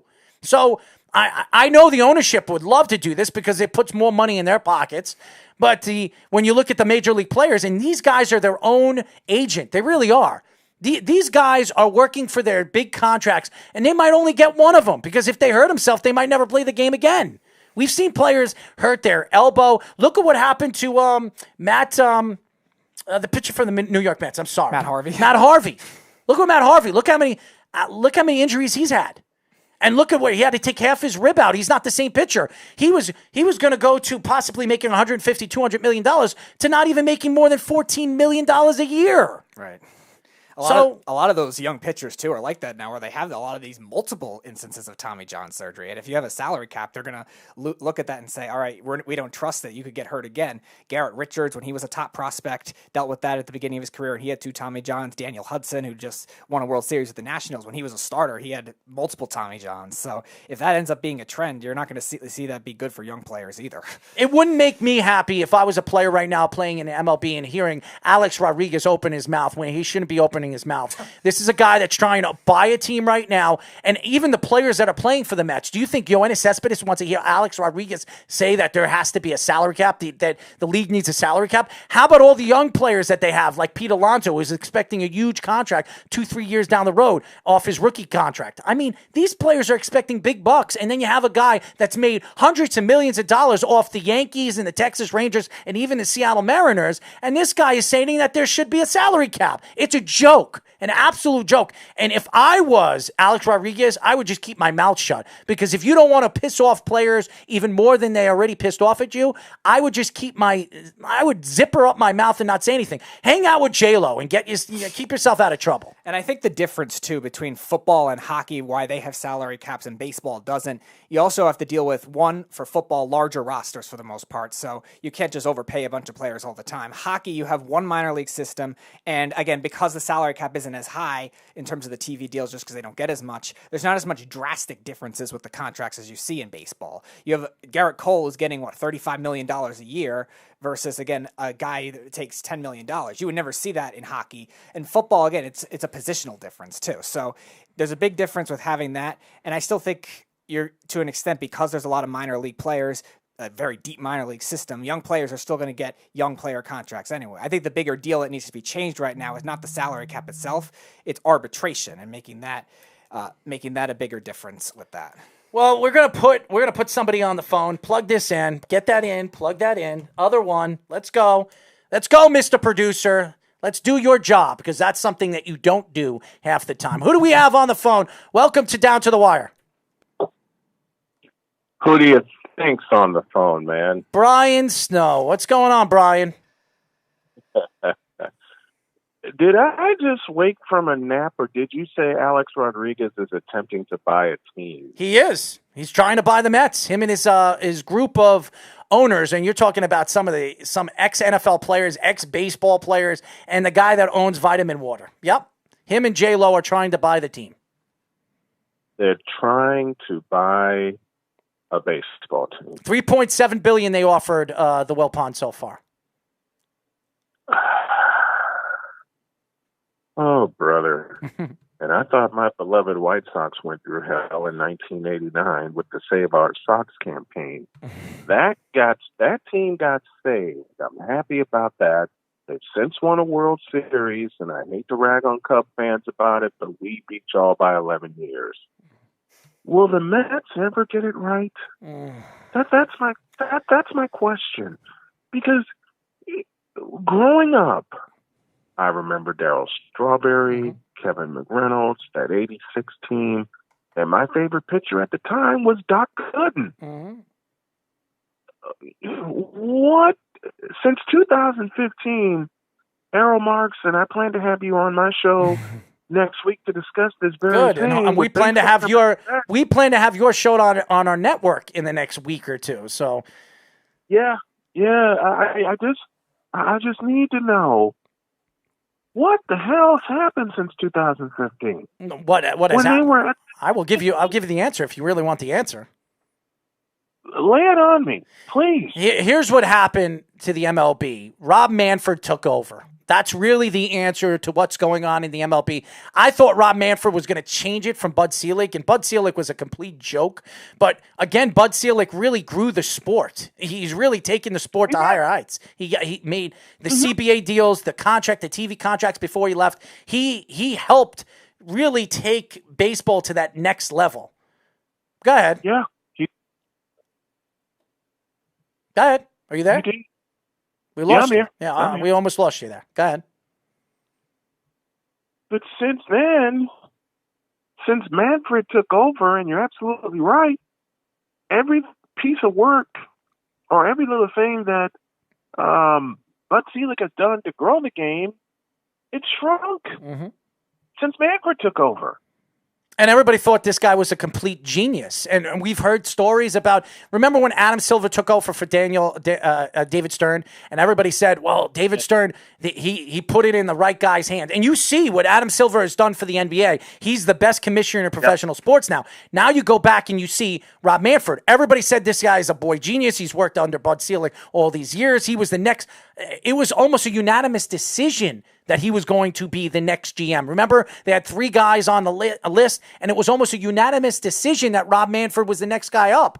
And Rob Manfred, I'm sorry, the Astros situation, even the Red Sox and Yankees situation, has completely, to me, taken him on the outskirts of one of the worst commissioners in professional sports, even as bad as Roger Goodell. And let me tell you something. If this deal happens, and somehow there's some kind of negotiation with the players that the players are going to come out and say, well, we will agree to this salary cap deal if some of the money is fronted to us before the contract is up. If that happens, and I believe that could happen, and players will agree to being fronted more money than they would get on the back end, and you could see that with Bryce Harper. You see that with Bobby Bonilla. Bobby Bonilla is still getting paid by the New York Mets. He's still getting paid. I mean, how many years left till that contract is over? I mean, 2035, I think it is. I mean, he's getting $1 million. He's making more money than he's making more money than most of the Mets are making this year. Yep. So that just shows you how bad the organization is, the Wilpons, the coupons, whatever you want to call them. It's a joke. I just wanted to check in with you guys because that was the first thing I heard. A-Rod and J-Lo trying to buy a baseball team. They are. And they're right now right behind Steve Cohen because they're saying that Harris is on the outskirts now. It's either the group of A-Rod and J-Lo and their group of owners or it's Steve Cohen. So they're saying it's one or the other. I think the Harris group is probably going to back out on this deal. That's what I've heard. So, and there's supposedly there's a surprise owner or a surprise bidder that is out there. And I've heard stories saying that, that it's Mark Cuban. So I don't know where this is going. This should have been over already. There should be a new owner in town, and this shouldn't be back and forth banter. But the Wilpons love being the center of attention. They love being on the back page of the Newsday and the New York Post or the Wall Street Journal. They love it. They love it because if the Wilpons name is on the newspaper or on the TV screen or whatever, ESPN, well, they can sell more of their real estate, make more money, which they want. And Cohen's trying to do them a favor. He offered them $4 billion so he can get them out of the hole that they've been in since they had the Bernie Madoff situation. Mm-hmm. Yeah. Well, just wanted to check in with you guys and give you all a shout. I'm feeling a lot better. Happy. I was down for a month. I had a staph infection, and it was really, really crazy. But did Mark give it to you? Did Mark give it to you? No. I don't know. I don't know how this happened. I just went to work one morning, and I sat down, and I'm okay. And then all of a sudden, there's a part of me that's like in royal pain. So that knocked me down for about 3.5 weeks. And my wife, God bless her, took care of me, helped me get me back to health. I'm not all the way back yet where I can like walk for a mile like I used to do. But yeah, knocked me down for a while, but I'm making the rounds again. Well, and we're very excited to get your show, Snowman in the Morning, on our network, and we'll be talking in the next day or so and getting all the information, all the equipment to you so we can get you on, my friend. I really appreciate it. Thank you so much. Feel better, my friend. Thank you, partner. Brian Snow, the host of Snowman in the Morning. Speedy needs to learn how to use the phone, the computer, and everything that's in the studio. But anyways, when we come back, our intake and outtake of Mark It Up here with Mark Kelly on Down to the Wire. It's the Worldwide Sports Radio Network. Edward Lehman has been a trusted insurance advisor for over 16 years with insurance solutions for auto, home, commercial, life, and retirement. He's located at 54 Sunnyside Boulevard, Suite H in Plainview. That's just 1,000 feet south of 495. Local agent, local advice. The time to think about insurance is before you need it. So do yourself a favor, and before you pay your next insurance bill, give Ed and his team a call, 516-935-3900, or visit him online at www.allstate.com/EL. Edward H. Lehman Insurance is your trusted insurance advisor. Ranger Station, Ranger speaking. Hi, I'd like to report a bear hug. Uh-huh, okay.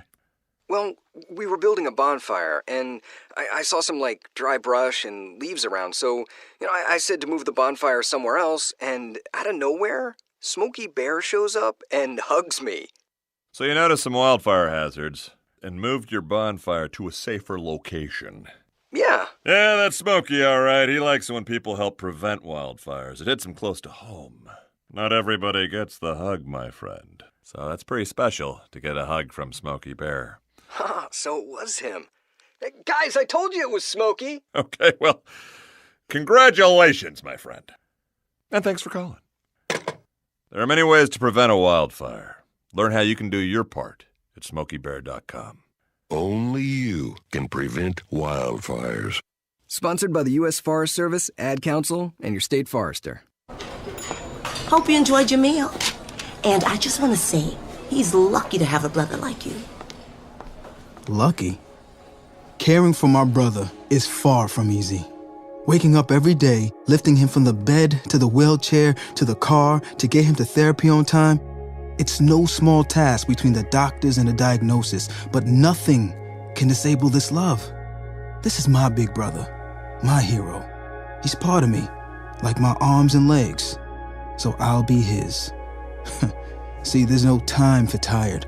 This starts again tomorrow. He'll be waiting for me. I wake up for him. I know he needs me, but I'm the lucky one. Even though I need help now and then. If you're caring for a loved one, visit aarp.org/caregiving for care guides and community, or call 877-333-5885. Caregiving Resource Center. Support for your strength. Brought to you by AARP and the Ad Council.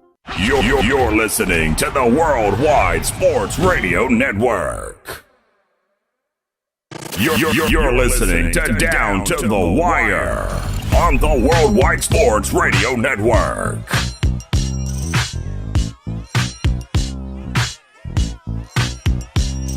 631-965-49990. That's right. Oh. Ho, ho, ho, ho. As you guys know, this is Down to the Wire. We are live every single Monday and Tuesday from 6 p.m. to 8 p.m. 6 p.m. to 8 p.m. New York Eastern Time. And remember, guys, you can follow us and search us by going to our website at www.worldwidesportsradio.com. I was trying to move and groove over there, Speedy. I don't know why you lower the music. But anyways, as you guys know, this particular topic is a very important topic every single Monday. And we have our special guest that we have every single Monday at 7:30. And this topic is called Mark It Up. This is Mark It Up. Mr. Kelly, what's going on, my friend? Hey, guys. How you doing today? We are good, man. Speedy making his mistakes like usual, as you know, on Live Air. And but all in all, we're here. We're doing a show, and we're not dancing, but we're ready to go. Well, it sounds like you're having fun, at least with you trying to sing some rap and that coming off the last. Well, yeah, I wanted to sing some rap, but Speedy had to lower the music. But of course, that has to do with our great producer, by the way. Speedy, you're a killjoy, bud. Yeah, he is. He ruins everything. But we had a good interview with Chance. Chance was good, and we're happy to have you on. So are you ready? I'm ready. All right, hit it, Speedy. Boy, the Mets looked good this weekend, didn't they? Oh, yes. Absolutely. I mean, could the Yankees have put any of their second-level pitchers in, any other of the guys that they wanted to just get their work done, and the Mets couldn't hit these guys? I mean, I know this is the first 2 games. It means nothing. But for a franchise that has a cloud hanging over them, and usually the Yankees are that big cloud, they didn't do any of their Met fans any favors by giving them any reason to think that they might be a team to beat in the NL East this season. At least it looks like offensively. You know, it's funny because they've done simulations. You know, Baseball Reference has done a simulation. And through through July 19th, the Met team that they have through that simulation is hitting like 210 as a team. And they have 44 wins and 55 losses. So it really wasn't much different than what we saw in the first couple of exhibition games. And by the way, I mean, it's just boring. I mean, there's no noise. And I'm happy that baseball is back, and I think it might be different in the regular season. But it was hard to watch. I mean, what did you guys think? First of all, I don't look at an exhibition game where I'm going to blow it out of proportion. The Mets didn't have their starting lineup in against the Mets against the Yankees in any of the games. Did the Yankees outplay them? Absolutely. Did the Mets hit the ball? No, they did not. But their lineup, you had a bunch of prospect players. There weren't a lot of big superstars playing in the game. That lineup was not the full-fledged lineup that we expect the Mets to have, especially in the middle of their lineup with the Panda Bear, Pete Alonso, and Yoenis Cespedes. We didn't see that. So I know you want to take shots at the New York Mets and where the New York Mets were in their last 2 games against the Yankees. I don't look at exhibition games to even attack the Mets. We'll see when that lineup goes in on Friday when they play against a very good team like the Braves. The Yankees have enough to worry about with the Washington Nationals. So I'm not really upset when I looked at the Mets and the Mets couldn't score any runs against the Yankees.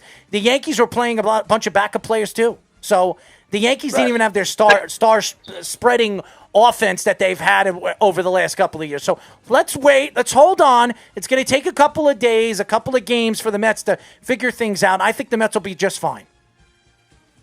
Well, I think that starting the season against Atlanta is probably one of the worst teams to date because they have real problems with Atlanta.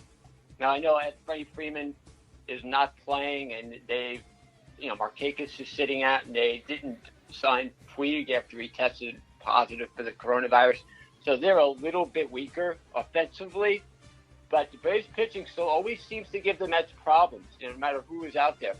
And they've really struggled against them the last couple of seasons. So if they can beat the Braves, that's going to be a big step for them. So this weekend series, I mean, it's only the first 3 games, but you only got 60 games. So everything matters more now. And I think beating the Braves would be a good start for them because mentally that's a huge handicap for them. Don't you think so? I do. I think here's the thing. I think the Mets are going to have a better series against the Braves than you think they're going to have. Now, I do believe that the Braves have the Mets number over the years. You saw what Chipper Jones has done over the years. And really, what the pitching staff does, you have Greg Maddux, you Tom Glavine, all these different pitchers, Smoltz, all these guys that have pitched very, very well over the years against the Mets, and the Mets couldn't hit against any of them. But I think this is a different Mets team. I really do. I think their lineup is going to be a lot better than we've seen in a long, long time. In a 60-game season, I think it fares and varies for the Mets more than the Braves, more than the Yankees, because it's a short season. And if the Mets get hot, we saw last year in the first 10, 12 games, the Mets were hot. If they can get an early lead and early move early move, a hot start for them, I think it could help the Mets and help the Mets prevail moving forward in a 60-game season. So as a Yankee fan, and I think the Mets, I have more faith this year in a 60-game season with the Mets than I do with the Yankees, because the Yankees use 162 games to really get strong before the end of the season with the pitching staff that they have. They are going into the season 100% healthy, but again, they don't have Luis Severino, and Luis Severino and that pitching staff could really make them that much better. So I think the Mets are a lot better than you think they are. I think the Mets are going to win this series this weekend against the Braves. Well, I think it'd be a good start if they could. But I think the Mets' problem is going to be what it was last year, and more teams are going to have to rely on their bullpen because their starters are going to need a little time to stretch out a little bit. And I think, Speedy was saying the great start the Mets got up to was the manager's first year. I think that was 2018. They were 10-1 or I something. think they were 16-2. I think it was. Yeah, and then April. they put a game against the Nationals where they had a 5-run lead. Yeah. Then it started their downfall. Yeah. Look, I don't think the Mets are going to be a team that's under 500, but their bullpen still scares me, and the middle relief especially scares me. And when these guys are getting whiplash at some of the balls that were going out of Yankee Stadium, that to me would be the type of guys we're going to see in crucial moments. So I would like to see some of the younger guys like a David Peterson, who had taken number one a couple of years ago, to get more chances. But we'll see. I mean, it's only the first couple of games. You're right. You can't judge anything by it. But as far as just the gameplay itself, though, it's really, really different than what I expected. I had no idea what I would expect, but it was almost like I was watching just batting practice, which essentially, without fans or crowd noise, it turns into. There was crowd noise. You didn't hear it? Well, it wasn't. Well, I mean, a little bit pumped in. I mean, But it still sounds like a crowd. The only thing I don't like, I don't like the cardboard. I don't like the cardboard cutouts in the background. I don't like that. But as far as making the stadium a little bit louder, where it sounds like fans are in, it sounds just like the ballpark had fans in it. So I don't think it is as bad as you make it seem. But I do believe that those people, those cutout people, make absolutely no sense. I think that was stupid. Yeah, I don't think it makes sense. But I'm glad it's back, and I know the players don't all like can to get back, and the owners, for as many differences they have, at least they're back and playing. I think it'll be a big help for most people. I was looking at some of the numbers, through 60 games.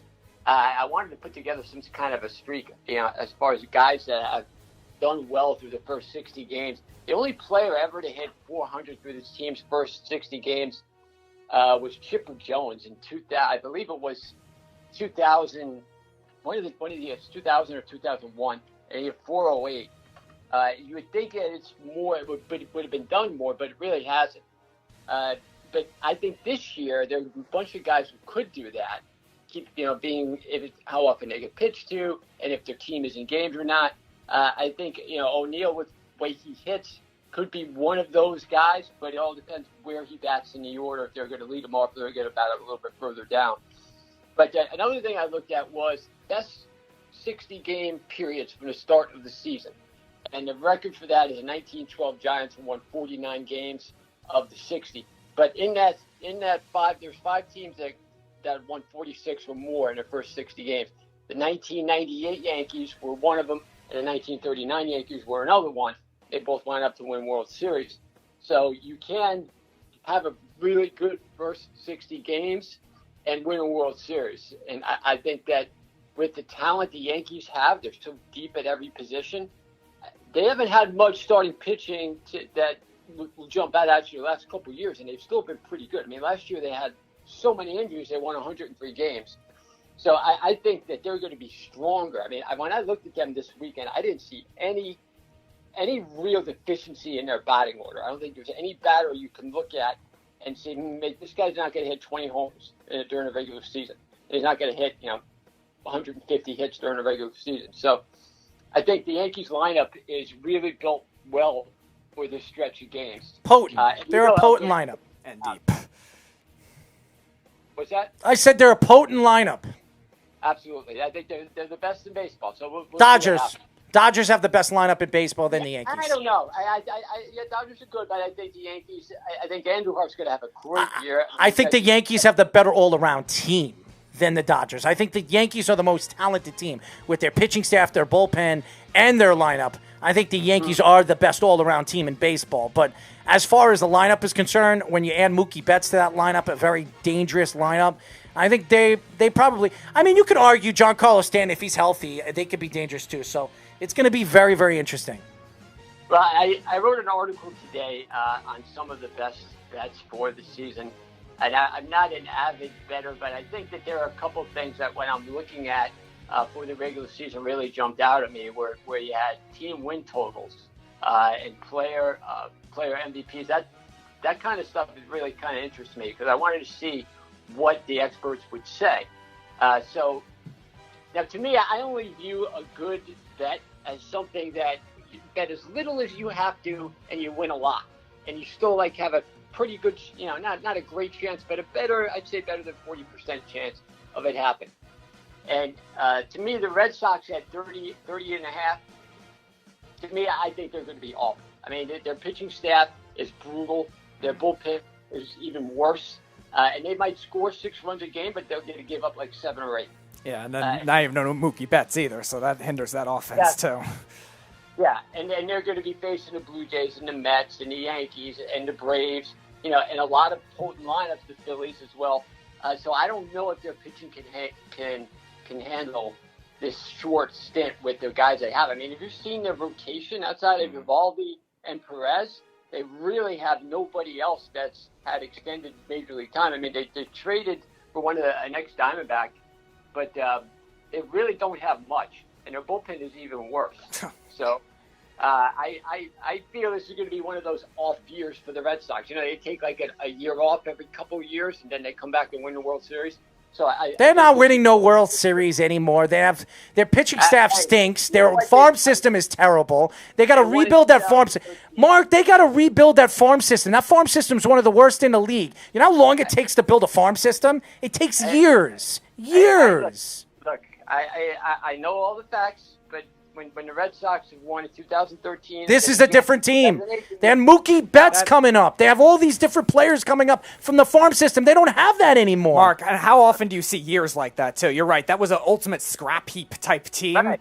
But how often do you see years like that? And if it does happen, was it going to happen from the same team? I can't see it either. I think it happened in 2011 and got rid of all their guys, and then they went in 2013. Then in 2013, they have a little scrap heap around 2015, and then they win the World Series in 2018.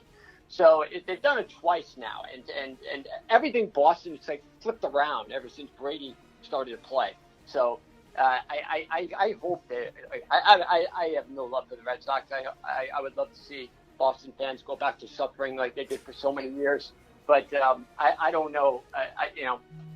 Being for a team that hasn't won since 1986, I'm a little jealous, I guess. But as far as other teams, just to make the World Series, and I have the Cubs at 2,200. You bet 2,200, or bet 100, you win 2,200. I think a Cub team that still has Lester. They have a very, very good lineup. Their overall pitching. Who's the solid right-hander that they have? Kyle Hendricks. Hendricks, that's right. I always forget about him because he has very mediocre stuff, but he he's an up and down kind of pitcher too. He's good one year, bad the next. Yeah, but they also have Kimbrel in the bullpen now. I think he's has some innings on him, but if he can stabilize that bullpen, the Cubs, I think, with the offensive firepower that they still have, can be a team that can surprise. And in the American League, I think that team is Oakland. Because Oakland still has a lot of offensive talent. Chris Davis had an off year, and he's also my pick for AL MVP when you would look at the odds that he's getting. You keep saying that. Davis, the problem with Davis, he strikes out a lot. Right. He's a great power hitter. He's a great power hitter, but power doesn't make you an MVP. It doesn't. And he consistently, very consistently hits 247. I think that if you drive in 112 and hit 44 homers, he's not hitting 112 in 60 games. No, obviously not. But I'm saying that's what he's averaged the 3 seasons before that. So last year I view as more as an anomaly. He had an off year last year, still had 23 homers and 76 RBI, but his OPS was like a career low 6 something. Mm-hmm. But usually up around 900. So again, this is the least amount that you have to bet to get the most. So I'm not looking for guys that are obvious candidates, But I think he would be an interesting guy. Didi in the National League, I think, is an interesting guy, too, because he's going to play in a small ballpark. He had 24 homers, 81 RBIs with the Yankees in 2016 to 2018. And he can handle pressure because he replaced Derek Jeter. So there's nothing this guy hasn't seen. He's a big-time performer, and I think he's really going to help the Phillies lineup. Who are you guys looking at? As dark horses, you're saying, for MVP? Yeah, if you had to bet and a guy that if you're looking at the odds in Vegas, I don't know. I already gave you. I gave it to you last week. Bryce Harper. One for me, I think, is Trevor Story. I think is a name to watch. You said that already. Yeah, I said that last week. I think that's definitely one to watch. Get. I'm talking about like guys that line up best with with numbers. All right, here they are: Bryce Harper, Manny Machado. Those two guys. Those are obvious. But they're not obvious because Manny Machado never won an MVP and Bryce Harper hasn't won an MVP in like 6 years. So you're not getting that much if you bet for them. They're like 375. I'm not expecting to get anything for the bet because I don't think any of these players that we're talking about besides the big stars are going to be MVP candidates because it's also about voting too. And I don't think any of these writers are going to vote any of these young players that come out of nowhere to be MVP candidates. They might be like top 6, top 7. But if you have guys like Bryce Harper and Manny Machado, delivering the numbers that they believe they could deliver in a 60-game span, I'm telling you, Bryce Harper is going to be a better player with Joe Girardi there. I really do. So I think Bryce Harper, I like Didi, but I don't know about Didi this year. Didi, ever since he tore his UCL, he hasn't been the same player. The other thing, too, is where will he hit in that lineup, too? Because he always hit. They already said he's hitting 5 or 6. Okay, but again, he hit third for the Yankees most of the time. That's a prime RBI spot. We'll see if he gets that kind of production with the Phillies. They were also Phillies. talking about possibly leadoff, too. Oh, really? That's interesting. So. Well, I mean, usually in these shorter spans, look, 60 games isn't enough to me for your normal guys to win awards. I think it's always going to be guys in this short of a span that you don't expect that come out of nowhere and have like in 2009, Raul Ibanez hit 22 homers in his first 60 games for the Phillies. Okay? Nobody expected that kind of start for Ibanez. There could be a guy like that this year that just takes off and gets off, gets off to an unbelievable Do you really start. want to know if it was me on the Yankees, it would be Gleyber Torres. I think Gleyber Torres is going to have it in a 60-game span. I think Gleyber Torres is going to flourish, especially what you saw in the first 2 games against the Mets. I mean, look, the guy can hit. I mean, he hits for power. He hits for average. He hits everything, and he's a great defensive player too. So Gleyber Torres is a guy that I could say. Who's the guy in Texas that everybody keeps talking about? Oh, Gallo. I think Joey Gallo. Joey Gallo, Joey Gallo is another guy that some people are talking about. He should be on The Sopranos. I think Ohtani. I think Ohtani might have a good season too. You think he'll play enough for that for an MVP candidate? But here's a couple other things. Like for pitchers, guys that have really shined in their first 60 games that you remember. Like, I forgot about that. Ubaldo Jimenez 1 year had a 0.93 ERA through his first 60 games as a starter. I think he had like 9 wins and 1 loss. Jose Lima had 11 wins in his first 60 games in 1999. Remember Jose Lima? Yeah. Him and Mike Hampton both won 20 games for the 1999 Astros, who won over 100 games and lost in the first round. And then in I believe it was 2004, 2005, you had 2 pitchers have 26 saves through the first 60 games. Rivera was one of them. And the other guy pitched for the Reds. So there are some really good numbers that can happen over the first 60 games. Barry Bonds hit 32 homers in the first 60 games of the 2001 season. So there are freak numbers like that can happen. And you never know with some of these guys that are going to break out. Who's the star player that San Diego has? Fernando Tatis. Tatis is a guy that you've hyped him up a while. Yeah. Tatis is a guy that everybody keeps talking about as well. So Tatis could have a sensational MVP season if in his 60 games. So there's a lot of Soto. Soto's another guy on Washington. Soto, right? Yeah, you're right. Soto could take off. I mean, Soto's nasty, man. I mean, for his age, to do the things he did in the postseason last year. He just has absolutely no fear. And there are a lot of teams that are counting on younger guys to carry them. Oakland is one of them. They have 3 guys that are in the top 100 that are expected to play major roles this season. 2 of them are pitchers, and one of them is a catcher, Murphy. So prospects are going to play a big part too. This is what I don't understand, guys. There's a limit on how many days there can be a 30-man roster. It's going to be 30 men, and then in 2 weeks it goes down to 28, and then another 2 weeks it goes down to 26. I have no idea why they're doing that. To me, that really depletes some of the things these teams are going to need, especially, I mean, when are you going to need guys the most? When you're 4 or 5 weeks into the season and everybody's been used like on 4 straight days.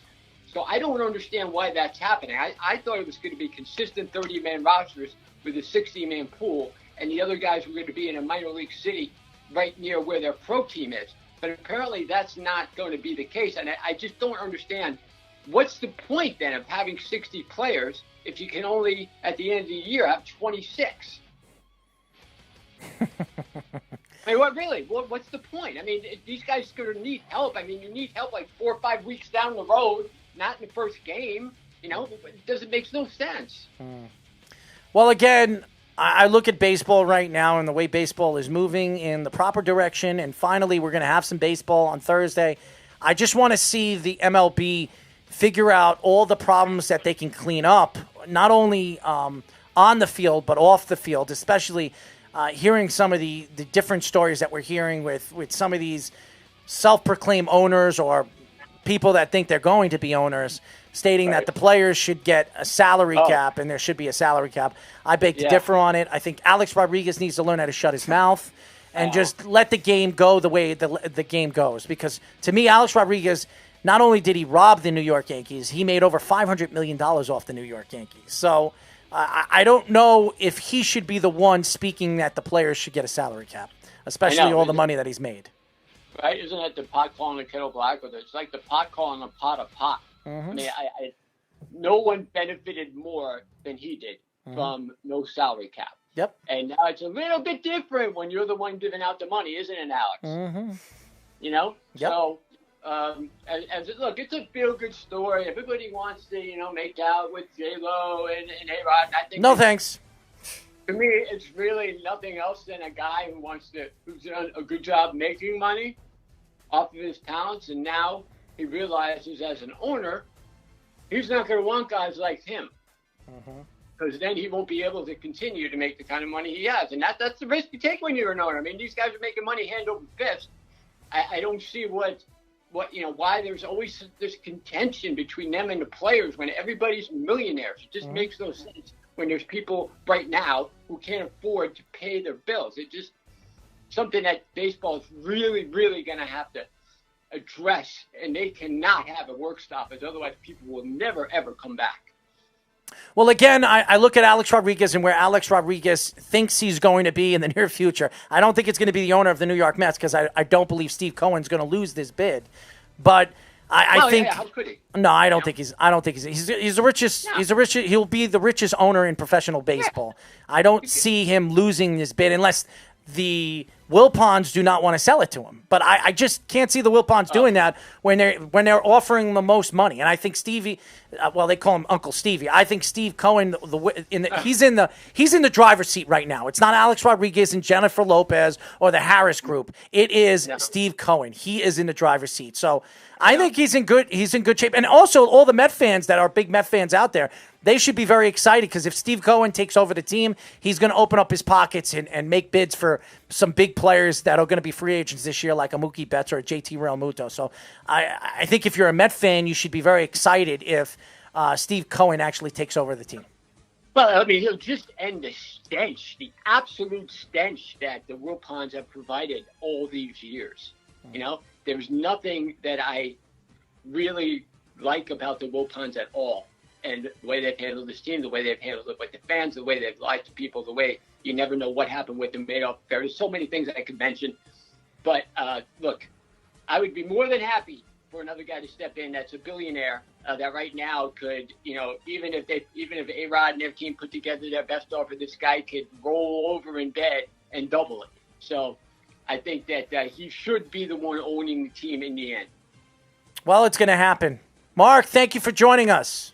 Take care, guys. We'll talk next week. As we will. Mark It Up. That was the second time we've had Mark It Up and Mark Kelly on the show. It was a great segment. And Speedy hasn't made a mistake in the past 30 minutes, so that's a good thing. That's a good sign for Speedy and us moving forward on our network and our show. But anyways, that's it for our show, ladies and gentlemen. I want to give a shout-out to Chance McDonald, Western Kentucky quarterback recruit, for joining us. Gave us some good insight. Maybe next time we can get the video feed up, Speedy. I hope so. I hope so, too. That's your job. Anyways, a shout-out to Mark Kelly, all the fans that called us, Dustin, new fan, Kenny that called the show, Brian Snow that called the show. We had a great show, guys. If you didn't hear the show, you can hear the replay of our show on our network. Download our app on iOS, WWSRN, on Android, Worldwide Sports Radio Network. We'll be back tomorrow. Me and Speedy Petey will have some great guests tomorrow. Looking forward to that. Who do we have tomorrow? We got a Yankees prospect. We got one Yankees prospect. I forget his name. And then the Carlton Lorenz is a Baylor football prospect. So we have a good show lined up for all you fans out there. So definitely stay tuned. Until tomorrow, this is Errol Marks and Speedy Petey saying good night. And we'll talk to you then. Good night, everybody. You're listening to the Worldwide Sports Radio